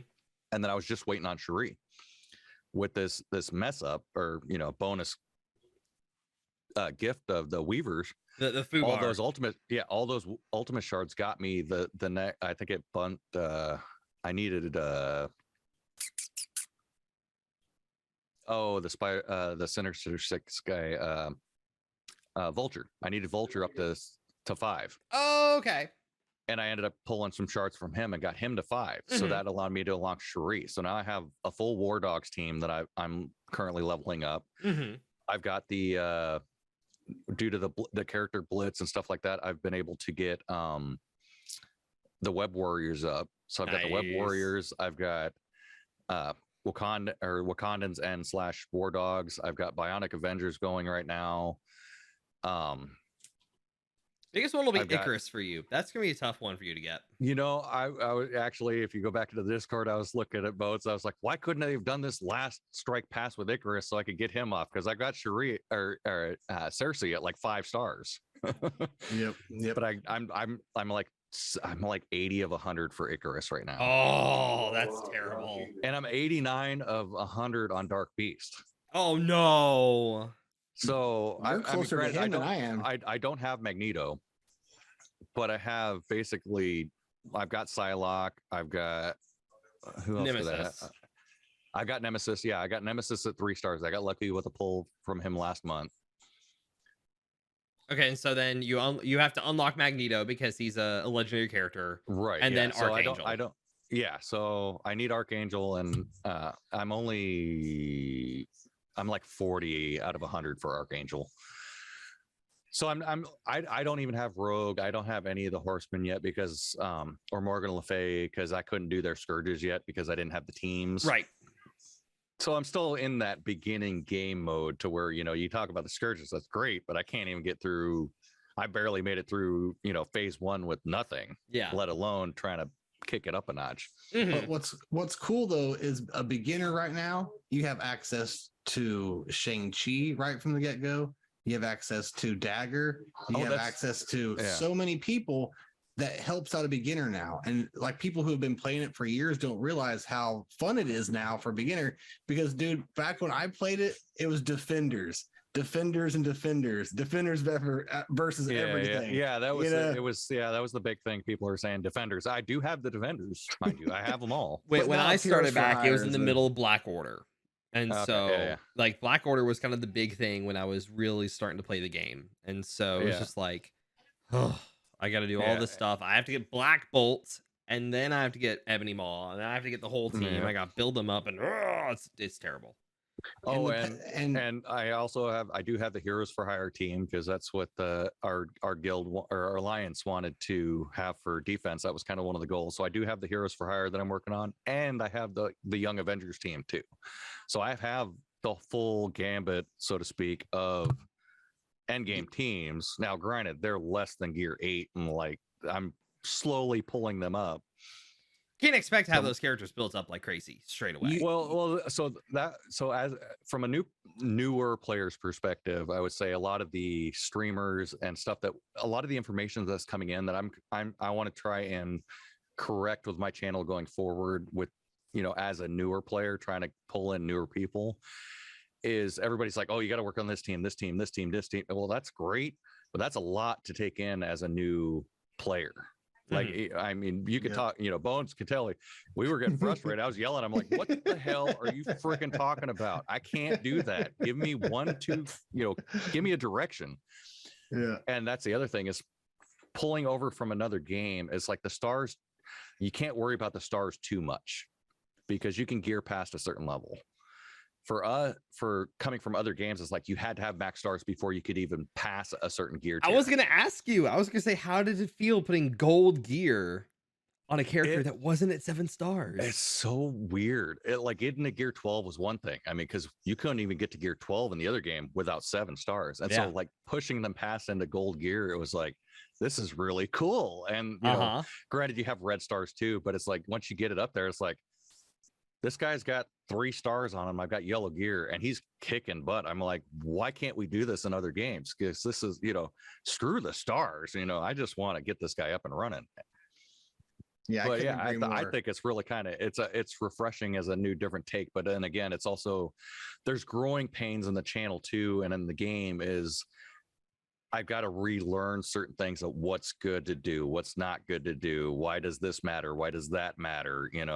I've got Kestrel's at like, I've got her dang near max. I don't have any tier 4s. I've got like 3,000 tier 4 ability mads. I'm not using them yet because I'm like, I don't know where to use them. You're fine to hold them for right now. But I've blown all my I've blown a lot of purples. I've blown all the blues. So everybody's sitting at like 5s and 6s, and it's just like, this is really neat. They're kicking butt at this level. Yep. And I've got only a couple of the ISO 5 too is kind of a new thing. And come to find out, for anybody that's questioning, you can't level anybody up past ISO tier 1.5 until you get to 75 to get into the blue stuff.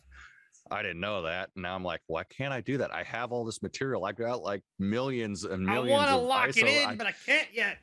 Just let me push the button, dang it. Yeah, I'm hitting that ceiling, and it's like, okay, and the commander level, keep tearing that up. Yep, it's taking way longer than I ever thought it was. I think it took me so a month to, I think it took me like a month to go from 1 to 85 in Star Wars. Mm-hmm.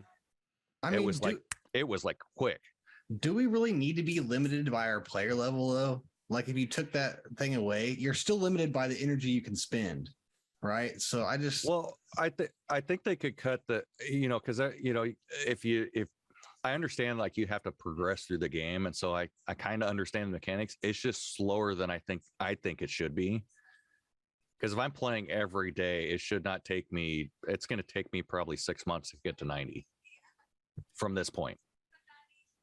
I don't know. But to be fair though, like I will say, it's the idea of saying, hey, you have, sure, you're going to be working right at 90, but you've also got to take characters to G13 and then to G14 and then G15. And oh, dear God, until you've had to think about and doing the math and being like, okay, I need 61 of this unique and 61 of this unique and 61 of this unique. And oh God, there's many uniques.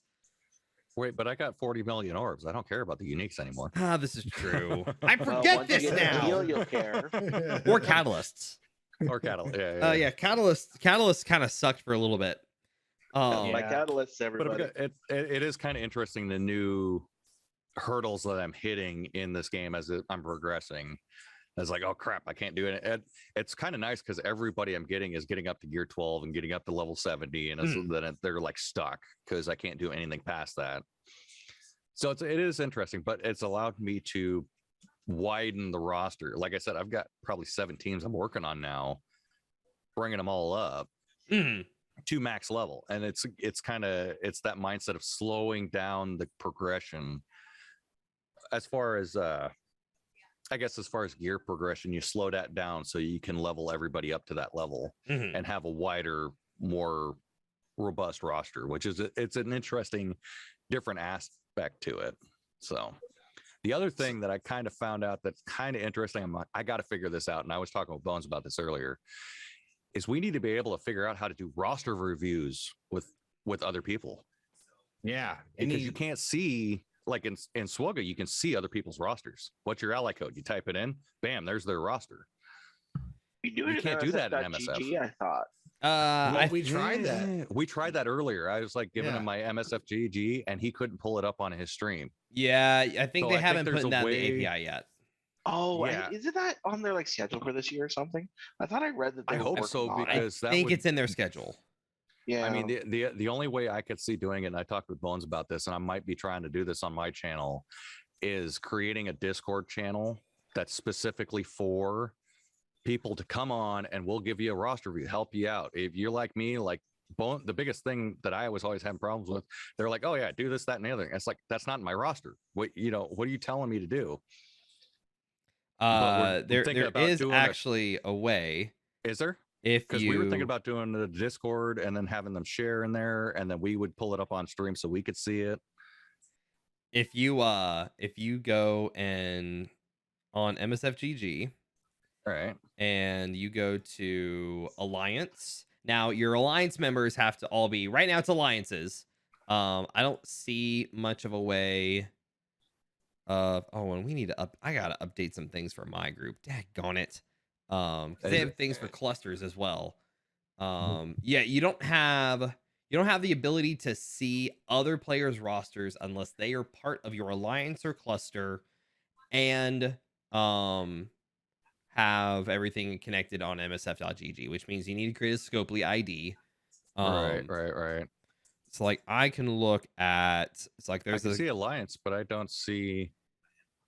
So can I create a cluster? And just get a cluster of people that want roster reviews into my cluster? Probably, but I think it really just depends on how people have it set up. I don't know. This is one of those things that is probably very much a work in progress kind of thing. Well, at least for the time being, I was thinking we create a section in Discord that we could pull people in from chat who wanted a roster review. Yeah, we could have them pull up their screen and share it so we could see it, and then they would scroll through it, and we could tell, we could see live what they have, and kind of give them our opinions on them, or my opinion on, okay, this is what I've done, this is what you can do, kind of like what we do in SWGA, until that's a viable option. Yeah, because nobody does that. They give their own roster reviews, but I don't care if you got 35 million GP. I can't do what you're doing. Yeah, I agree, man. I think it's a good idea. And when you were talking about that, I agree. No one does it, but everyone loves a roster review, especially smaller accounts, Yeah. They want some advice. They want to know which way to go and stuff like that. How am I doing? That was the other thing. Looking for joining an alliance was like, oh, you have to be at least 5 million GP or TCP to join. That's great. When I'm 500K, I'm looking for advancement, and I want to get out of a starter guild. I'm going to need a little hand to get up to a point. But as you can see, I jumped into a new guild within not even a month and a half. I've jumped over 500K GP. Yeah, raids are where it's at. I mean, raids, split,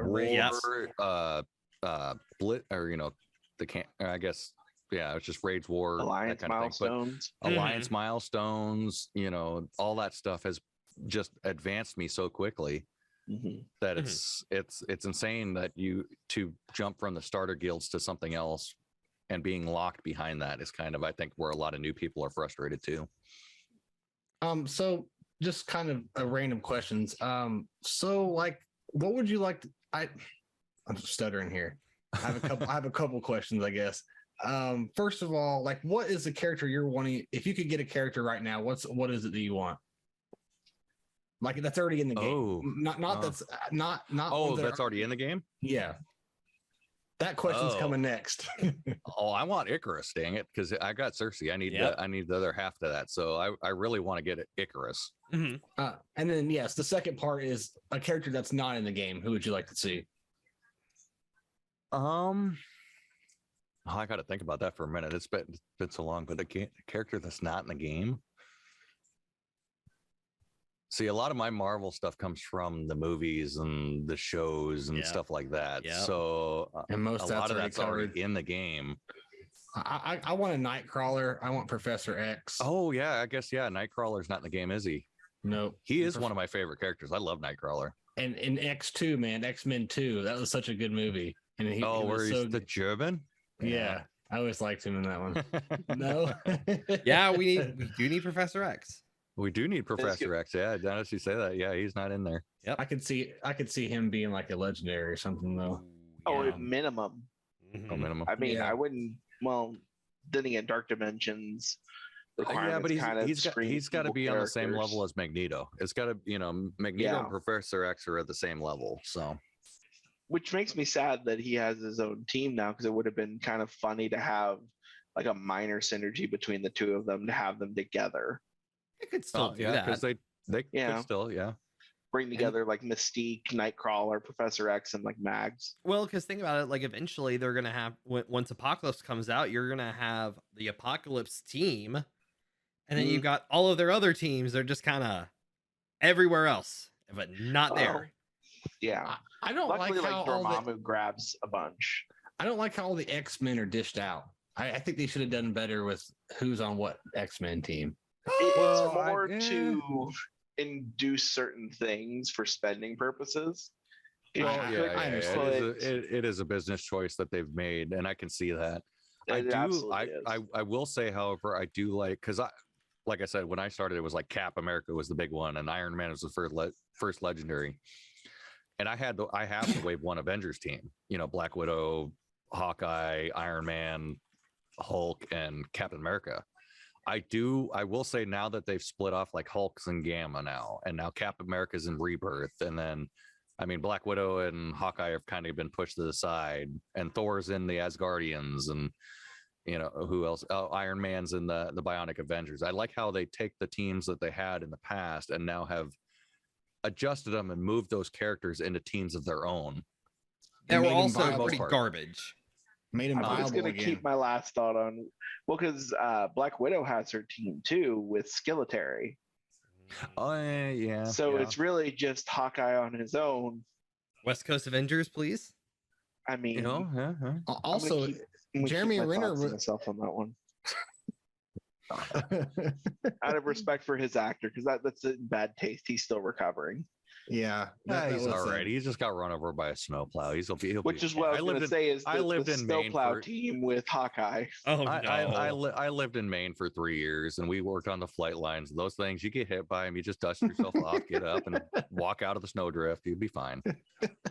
You don't have to put ice on it; it's already ice, so you're good there. All right. Let's do maybe one more question, then we'll have to go to a break.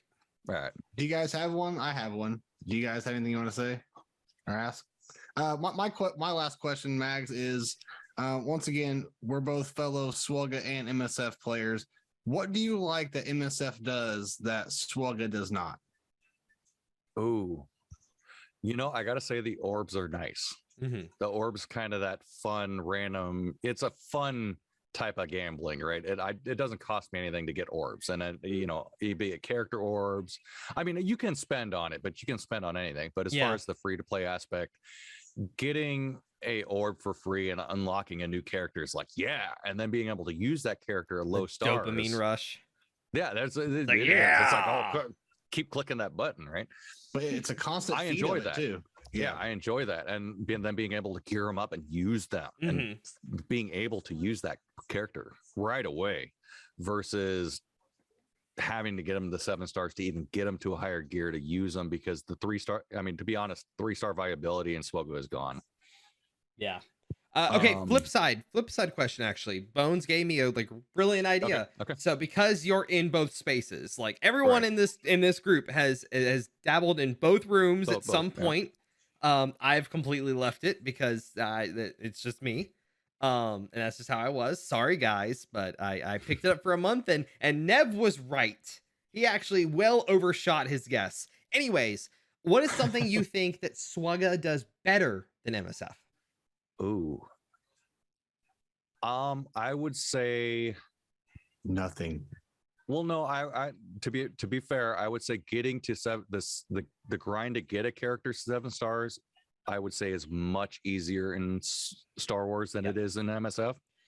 The availability, the farmability window. Yes, the farmability and the amount you can farm them and where they're at. Just the overall farmability of stars in Galaxy of Heroes is better than MSF, because I will say that was one of the key detractors for me when I first started, because you had to get to that mindset of stars don't matter. I'm so used to stars mattering that it's like, it's going to take me 810 stars to get this guy to 7. Are you kidding me? And then you throw red stars on top of that. What is this? I don't get it. And the predictability of farmability. Yeah. It's much better. I mean, I can use energy, I can refresh it 5 times or whatever. The pricing's about the same. It's still like 50 crystals, 50 cores for a refresh of a node. Unless you're talking like the Cantina, where it's just free refreshes for however much energy you have. But the track to get to 330 stars is a lot easier than trying to get to 810 stars. And I think that's where they get it right, is the star level kind of is more weight over there versus gear. So I guess, locking it behind a 7-star character isn't as bad, because you have to, as you're getting those stars, you're getting the gear. And so when you do get them up to 7, you can gear 12 them right away. Yep. Also, someone also mentioned the journey guide, which I was like, and I like the journey guide. And maybe not so much the fact of seeing all the characters, but seeing what it takes to unlock those characters, or seeing like, okay, these are characters I can focus on. Right now it's just, oh, what do they take? Oh, I got to go to this website or this resource or this YouTube video over here. And then I got to heart all these characters. Okay. Yeah, that's I will give it to the chat in that too. Yeah, so the journey guide is set up much better. Like now you just scroll through left, right, and center for the events. Yeah, you gotta go to events. They always tell you filter your roster by this tag, and it's like, that doesn't help. Also, and the fact that when a legendary character hits Star Wars, that if it moves to the journey guide, it's in there forever. Yes. Whereas the last couple like Phoenix and Jubilee that I've seen, I have the characters, but I have to catch it within that week window or the 2 or 3 day window that they're doing it. Otherwise, I have to wait till whenever they feel like releasing it again. I will say that's kind of a downer, but I've got other things to work on, so I don't notice it as much. Not to mention, like SWGO still does that. Like Grand Inquisitor was not in a journey guide straight away. Well, unlike, I don't know if they do that or do it in MSF, because I haven't been around long enough yet. But normally, like they did the same thing for Gas, and I think it was Luke and Malik too. It's like they would do it for a week, and then it would go away for like 3 months, and then it'd come back in 3 months, and then it'd come, and once it hit like 3 times, then it would move permanently to the journey guide, so you could always find it. Yeah, MSF's kind of been vague about it, but they have started to do that retirement perspective. So we'll probably see, I imagine, 1 or 2 this year that'll get put into the permanent. I mean, it's time. I mean, Phoenix, especially with legendaries kind of feeling de-emphasized. Not as much as unless they're Scourge character. Well, Scourges, Scourges have kind of replaced that legendary event feel. Scourges to me kind of get the conquest the repeating type conquest thing. So if they were to do like Star Wars does it like once for a month and then you can eventually farm them whenever. But this Scourges kind of feel like conquesty to me because you need certain teams and you got to go through the certain hoops to get there, which is fine. It's something new. I'm still learning. Like I said, I tried the Rogue One and got my butt handed to me. And then I finally got through the Archangel. I actually got through the Archangel one with my teams now. I couldn't do anything higher than level 1, but it's learning experience. So, I mean, there's pluses and minuses to both games, which I think is kind of a little refreshing bouncing back and forth, but I don't hate one. I don't like one except Datacrons.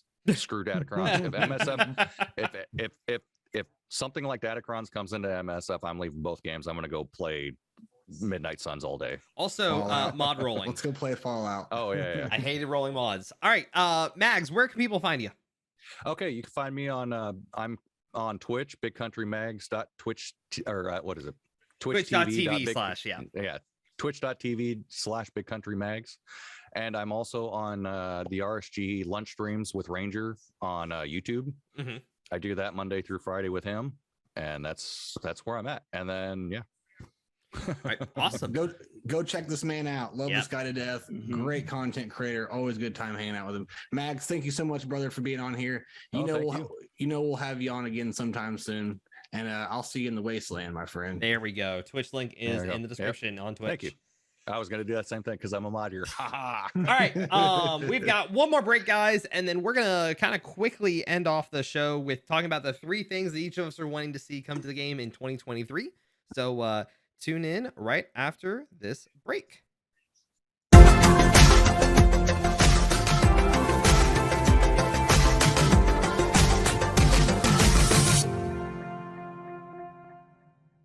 Podawans, be sure to support the shows brought to you on the Escape Podcast Twitch and YouTube channel by becoming a Patreon.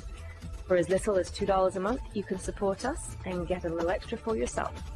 With tiered rewards including access to Shitty Bill's Arena tracking bot, after-show access, inclusion in the GA Center leaderboards, behind-the-scenes access, and much more.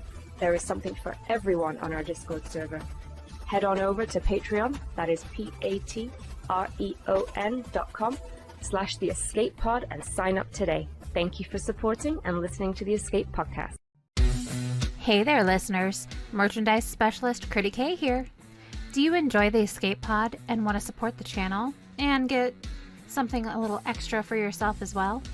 Head on over to tpublic.com/user/theescapepodcast and grab a Team Neil, Team Paul, Critty Play, or many other fun Padawan designs on your choice of shirt, cup, sticker, mask, or even a magnet. And be sure to check out the Mrs. Anthony Shirts channel on the Escape Podcast Discord and get the latest info on the other designs I make as well.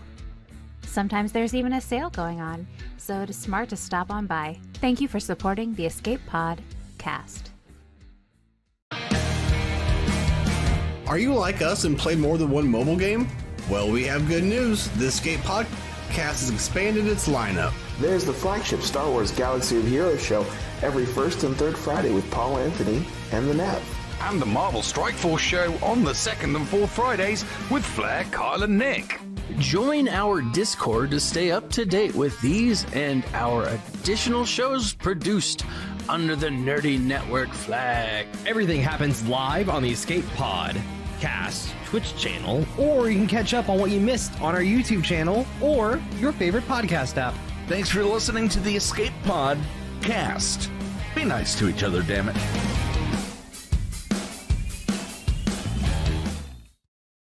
You're listening to the Escape Pod Cast.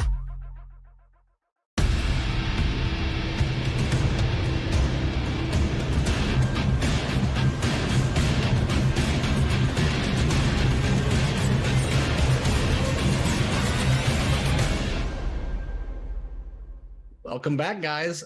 For the final segment, we went over on the interview, which is fine. But last but not least, we're going to go through and we're going to tell you what we want to see in the future of MSF this year. 3 things. So Nick, whatever your name is, Nick Williams. Start us off. What's your 3, man? Sure. The very first thing that I want is what I've always wanted for MSF, which is I want, once we finish the Age of Apocalypse, to enter into the Power Cosmic and go for Galactus. Ooh. The second thing that I would want is I want like a Dark Dimension 6. I mean, because we're going to need availability on Gear Tier 17, and it feels inevitable, but we need a villain to match that as well. Mm-hmm. So hoping for something like Kang the Conqueror, one of those guys, to be the Dark Dimension 6 character. And then, I mean, I want Professor X. So if we can get those 3 things, I'm a happy person. Okay. Blair, what about you, man? So man, he stole my Professor X. It's the same here. He was also on my list. Darn it. Okay, so basically we collectively have 7 things that we want because everyone wanted Professor X. Okay, so the other 2 things I want, one's a joke and the other is an actually kind of interesting thing. I want a new tier of Greek raids. Like, we have been on 4.3 of everything for well going on like over almost 2 years now. 4.3, and like, sure, we can do Wakanda much better now with war dogs and stuff like that, and because people actually had to build Wakanda for something. But it's just like, man, like, give us something more. Like, give us a Greek 5 or something like that, or give us a new letter, a new Greek raid instead of Alpha, Beta, Gamma. Wipe the board, change some stuff a little bit. It's kind of tiring to run the same ones. I still hate Gamma though, because it's Gamma and it requires specific teams. It's a much easier now than it ever used to be though. I can pretty much auto everything, but still it's just like, man, I want new Greek raids. And then the joke one, I want one gosh darn freaking week without incidents. Can we get a single week of no incidents? No, I love them. Keep on making mistakes, Scopley, please. It kind of feels like the analogy of the guy who has to put up the days without incidents, and he's putting up the 1, he hits his hand and crushes it trying to put the 1 up. Can we put up that on our graphic from now on? Like, maybe days without incident in the corner. We should figure that out somehow. So yeah, like kind of going with like a character release for one of mine. Nightcrawler, and I think that's a lot of people's, but I love that guy. He's so cool. He'd be so cool, and I don't care how they bring him in, just bring him in, dang it. I do want a new unique mode to Marvel Strike Force. It may not be unique to other games, but I want a Swugga style raid to come to Marvel Strike Force. Okay, like the big character fights. Yeah, like, and a lot of other hero collectors do it.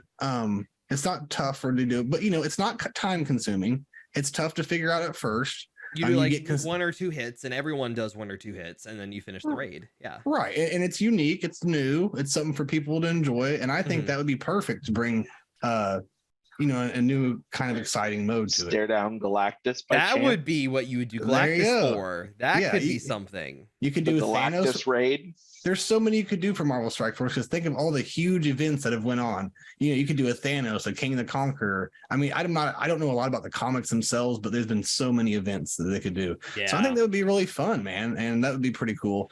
And I don't. What's up? That's just kind of just reminded me. Kang the Conqueror. Like, we'll probably see Kang come out this year, because of Quantumania dropping. They're setting up Kang to kind of be the big bad of this next era of Marvel Cinematic Universe. So it's just kind of like either they start working towards Kang or they bring out Kang, maybe like one of his alternates. We're still like 2 or 3 years from Secret Wars anyway. So I think they're gonna put somebody else in between, aka your boy. And then do Kang. Who's your boy? Galactus, of course. Oh, Galactus, gotcha. Just eater of worlds, wielder of the power cosmic. Come on. But my thing is I understand, but the game, they don't really go with the cadence of the movies. Sometimes they do. No, they're not beholden to any of that. They'll do whatever they want. Now, they will do some stuff centric towards the movies. As the movies come out, they will cater to the movies, but between they have these big periods of here's comic stuff. But in the comic storylines, Galactus is a much bigger deal than Kang is. So I feel like you would get Kang before Galactus. You know, I don't know, but either way, I want to see them too. I agree. Galactus is was one of the cool storylines. I really enjoyed that with Silver Surfer, and I even like that Fantastic Four movie. Everyone hates it, but I enjoyed it. I gotta admit. But you know who could be the DD6 character? Mephisto. Oh yeah. Mephisto's been kind of rumored around the mill. Null has been rumored around the mill. Symbiotes, yeah. Number 3, Death's Head 2. Please bring him on, guys. God dang it! Someone had to mention it. No. We got down to like the last few minutes, and we failed. And Nev even left the chat before you could say that. I had to represent him, man.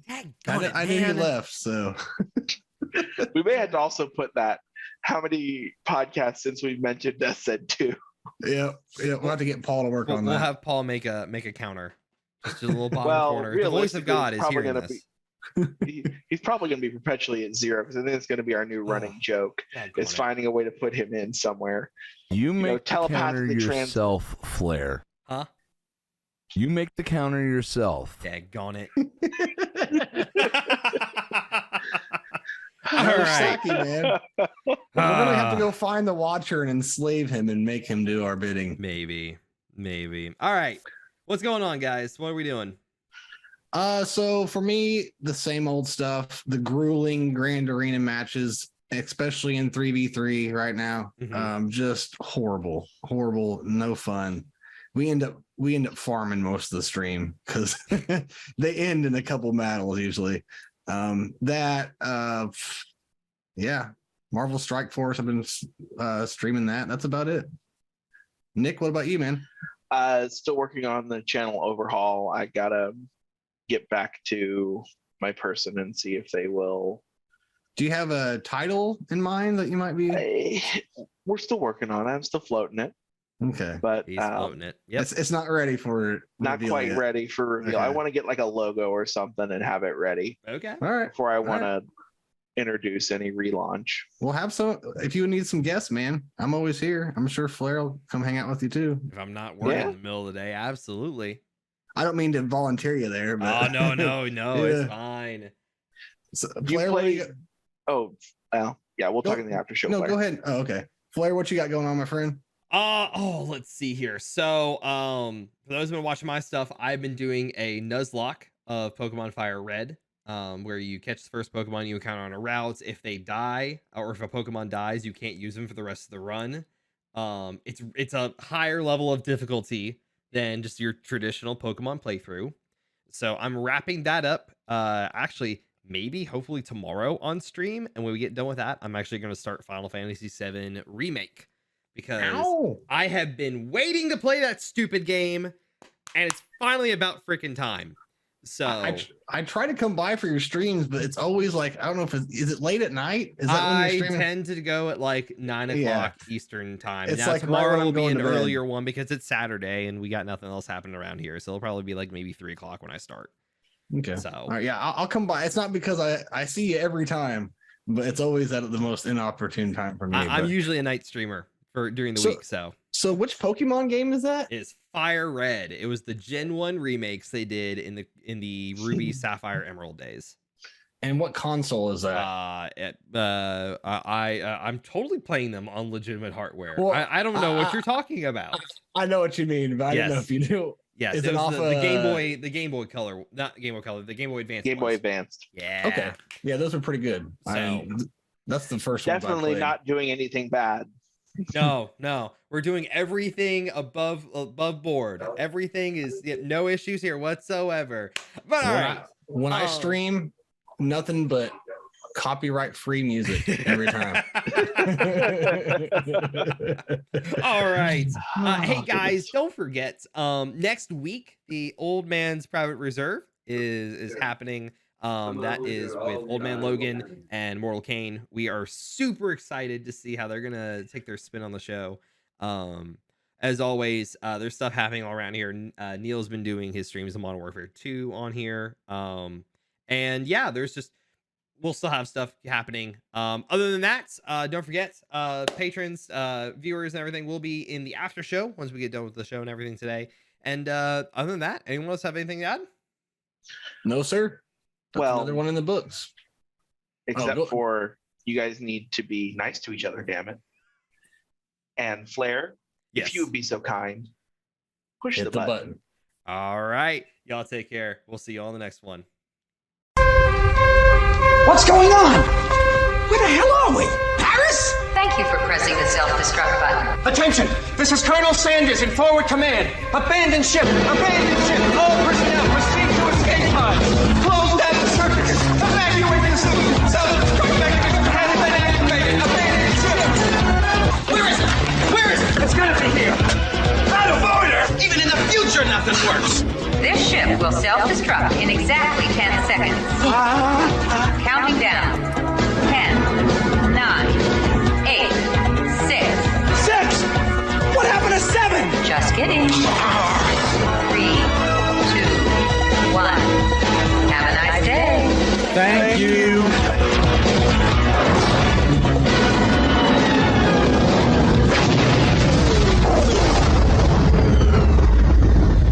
Hello, friends. This is Thaddeus from Going Nerdy. The Escape Podcast was filmed in front of a live studio audience full of tweaked out murder bears. Sit, Ubu, sit. Good dog.